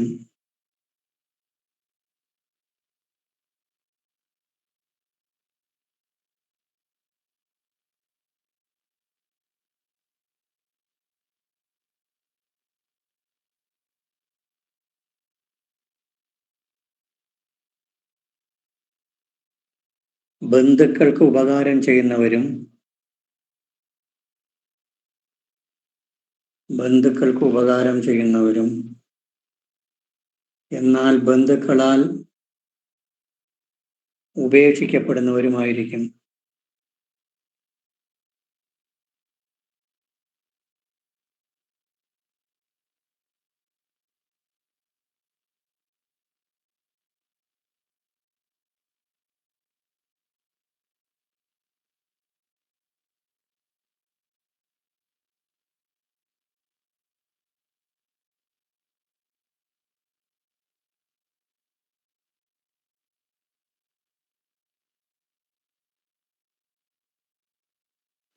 ബന്ധുക്കൾക്ക് ഉപകാരം ചെയ്യുന്നവരും എന്നാൽ ബന്ധുക്കളാൽ വെറുക്കപ്പെടുന്നവരുമായിരിക്കും. ശരി, ഇന്നത്തേക്ക് മതി, സമയം സാർ ഈ ഒരുപാടായി. തുലാം ലഗ്നത്തിൽ തന്നെ ശനി വന്നാൽ അത് നല്ലതാണോ? തുലാം എങ്ങനെ? തുലാം ലഗ്നത്തില് അവിടെ തന്നെ ലഗ്നത്തിൽ തന്നെ ശനി വരുന്നത് ശനിയുടെ ഉച്ചം ആണല്ലോ, അപ്പൊ അത് നല്ലതാണോ എങ്ങനെയാണ് സാർ? ശനിയുടെ ഉച്ചരാശി ആയതുകൊണ്ടാണ് ശനിയെ സംബന്ധിക്കുന്ന ഫലങ്ങളൊക്കെ അവിടെ വന്നത്. ഈ ഹീനാങ്ക എന്ന് പറഞ്ഞത് ശനി ഒരു നല്ല ഗ്രഹമല്ല. ശുക്രന്റെ മൂലത്രികോണ രാശിയിൽ ശനിക്ക് ഉച്ച അവകാശം കൊടുത്തതാണ്, ഉച്ചം കൊടുത്തതാണ് അവിടെ. അത് ഹീനാങ്ക, ക്രയവിക്രയേഷു കുറച്ച് ദോഷഫലങ്ങളൊക്കെ അവിടെ വന്നത്. ആ മെലിഞ്ഞ ശരീരവും ബലം കുറഞ്ഞ് മെലിഞ്ഞ ശരീരമൊക്കെ ശനിയുടെ സ്വഭാവമാണ്. അതെല്ലാം ശനിയുടെ സ്വഭാവം. അങ്ങനെ വരാൻ കാര്യം അങ്ങനെ വന്നതുകൊണ്ടാണ് ഈ ശനിയുടെ ഫലമൊക്കെ അവിടെ വന്നത്. ഇടവൻ രാശിക്കെല്ലാം ശുക്രന്റെ ഫലമാണ്, ശുക്രന്റെയും ചന്ദ്രന്റെയും ഫലമാണ് വന്നത്. ഇവിടെ ശനിയുടെയും വ്യാഴത്തിന്റെയും വരുന്നുണ്ട്. ഈ ശനിക്കും ആത്മീയ സ്വഭാവം ശനിക്കുമുണ്ട്. ദേവബ്രാഹ്മണ സാധുപൂജനം എന്ന് പറയുന്നത് ശനിക്കും ആത്മീയത്തിന്റെ ആളാണ് ശനിയും വ്യാഴവും. ഇത് മാക്സിമം വ്യാഴമല്ല, ശനിയാണ്. ശനിയുടെ സ്വഭാവമാണ് വരുന്നത്. അത്രയും ഈ പറഞ്ഞതെല്ലാം ശനിയുടെ സ്വഭാവം. സാർ ഇവിടെ ലഗ്നത്തിൽ തന്നെ ശനി വരുന്നതുകൊണ്ട് എന്തെങ്കിലും ഗുണമുണ്ടോ ദോഷം എങ്ങനെയാണ്? ലഗ്നത്തിന് ശനി വരുന്നതല്ല, ഈ ലഗ്നത്തിന് ശനിക്ക് ഉച്ച അവകാശമുണ്ട് എന്നർത്ഥം. അവിടെ ഉച്ച അവകാശം കിടക്കുന്നതുകൊണ്ടാണ് ശനിക്ക് പറഞ്ഞ കാര്യമാണ്. ശനി ആത്മീയ ഗ്രഹമാണ്. ശനിയും വ്യാഴവും ആത്മീയ ഗ്രഹങ്ങളാണ്. ലഗ്നത്തിൽ ശനിയും വ്യാഴവും ഒക്കെ നിൽക്കുക അല്ലെങ്കിൽ നോക്കുക എന്ന് പറഞ്ഞാൽ ആത്മീയ നേതാക്കന്മാർക്ക് വരും. നമ്മൾ അമൃതാനന്ദമയിക്ക് ലഗ്നത്തിൽ ശനി വ്യാഴത്തിന്റെ ദൃഷ്ടി. തുലാ ലഗ്നം, അവര് തുലാ ലഗ്നം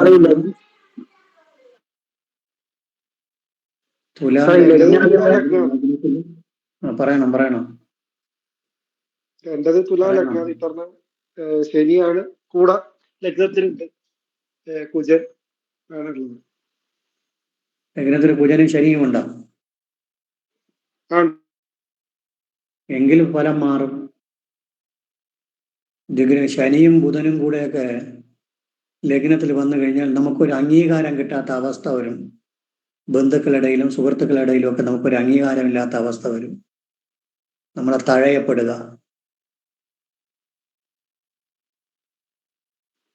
അതുപോലെ മൂന്നില് ചന്ദ്രനും ഗുരുവും ഒരുമിച്ചുണ്ട് സാറേ. അത് നല്ലതാണ്. കേതു യോഗം. ഗുരുവിനവിടെ ചന്ദ്രൻ കർമാധിപതിയാണ്, ഗുരുവിന് സ്വക്ഷേത്രമാണ്. അപ്പോൾ നല്ല ബലമുണ്ട്. ആ കേസരി യോഗത്തിന് ബലമുണ്ട്. സാർ ഈ ലഗ്നാധിപനായ ശനി 9 നിൽക്കുകയും അത് ബുധന്റെ ക്ഷേത്രമായ 9 നിൽക്കുകയും അവര് പരസ്പരം പരിവർത്തനം ചെയ്ത് എന്തായിരിക്കും ഫലം? അപ്പോൾ മകരലഗ്നം അല്ലേ? അതെ. ലഗ്നം ശനിയും ബുധനുമായിട്ട് പരസ്പരം ബന്ധപ്പെടുന്നത് നല്ലതല്ല. പരിവർത്തനം 1ഉം 9ഉം തമ്മിലുള്ള പരിവർത്തനം നല്ലതാണ്, നല്ല ഭാഗ്യമൊക്കെ ഉണ്ടാവും. പക്ഷെ അത് വേറെ ചില ബുദ്ധിമുട്ടുകൾ ഉണ്ടാകും. കുടുംബ ജീവിതത്തിലെ ചെറിയ താല്പര്യക്കുറവൊക്കെ വരും.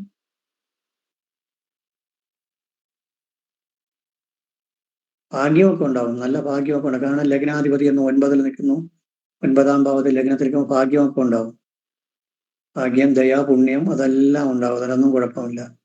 പക്ഷെ കുടുംബ ജീവിതത്തിൽ ഒരു താല്പര്യക്കുറവും കാര്യമൊക്കെ, ചെറിയ അലട്ടലും, ടൈംസ് തെറ്റുക, അങ്ങനെയൊക്കെ ഉണ്ടാകാൻ ഇടവരാം. Okay sir, okay. സാർ ഇതുപോലെ 2 ജാതകങ്ങൾ ഇപ്പൊ എനിക്ക് അടുത്ത് പരിചയമുള്ള ആളുകൾ കയ്യിലുണ്ട്. അപ്പൊ രണ്ടാൾക്കും ഒരാൾക്ക് ചെറുപ്പത്തിൽ തന്നെ അമ്മ നഷ്ടപ്പെട്ടു, ഒരാൾക്ക് അച്ഛൻ നഷ്ടപ്പെട്ടു. 1980 81 ഡേറ്റ് ഓഫ് ബർത്ത്.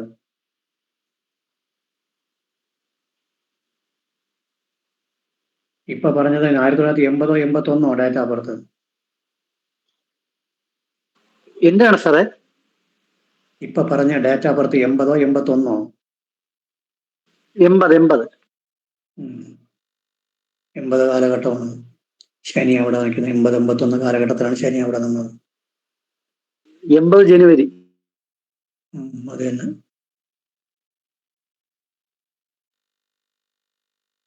ശരി, വേറെ? അതുപോലെ 2 പേര് എനിക്ക് അടുത്ത് പരിചയമുള്ള ആളെ ജാതകം കയ്യിലുണ്ട്. ഒരാൾക്ക് ചെറുപ്പത്തില് അമ്മ നഷ്ടപ്പെട്ടു, ഒരാൾക്ക് അച്ഛൻ നഷ്ടപ്പെട്ടു. അപ്പൊ അതില് വ്യക്തമായിട്ട് കേട്ടുകൂടാ.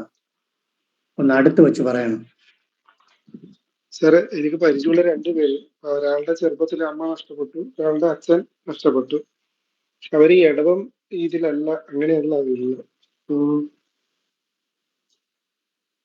രാശി ഇടവമാണോ? അല്ല, ഒരാള് കന്നി രാശിയാണ്, കന്നി രാശിക്കാരനാണ്, അമ്മ നഷ്ടപ്പെട്ടത്. മറ്റേത് വേറെ ചിങ്ങം എന്തെങ്കിലും രാശി. കാര്യങ്ങൾ കാണും. അമ്മയും അച്ഛനും നഷ്ടപ്പെട്ടെങ്കിൽ സൂര്യനും ചന്ദ്രനും 4ാം ഭാവവും 9ാം ഭാവവും ഒക്കെ പ്രശ്നങ്ങൾ കാണും. ജാതകം പൂർണ്ണമായിട്ട് കിട്ടി ദശാപകാരങ്ങളൊക്കെ നോക്കിയെടുത്താലേ പറയാൻ പറ്റുള്ളൂ.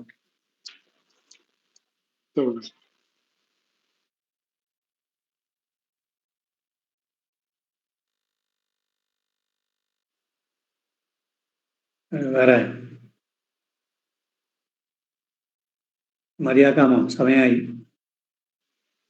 Okay sir, thank you. Okay, thank you. ഇനി അടുത്ത ക്ലാസ്സിൽ നമുക്ക് ശനിയാണ് പഠിക്കേണ്ടത്. ശനി. Okay sir, okay. Okay, good night. Right. നന്ദി സാർ.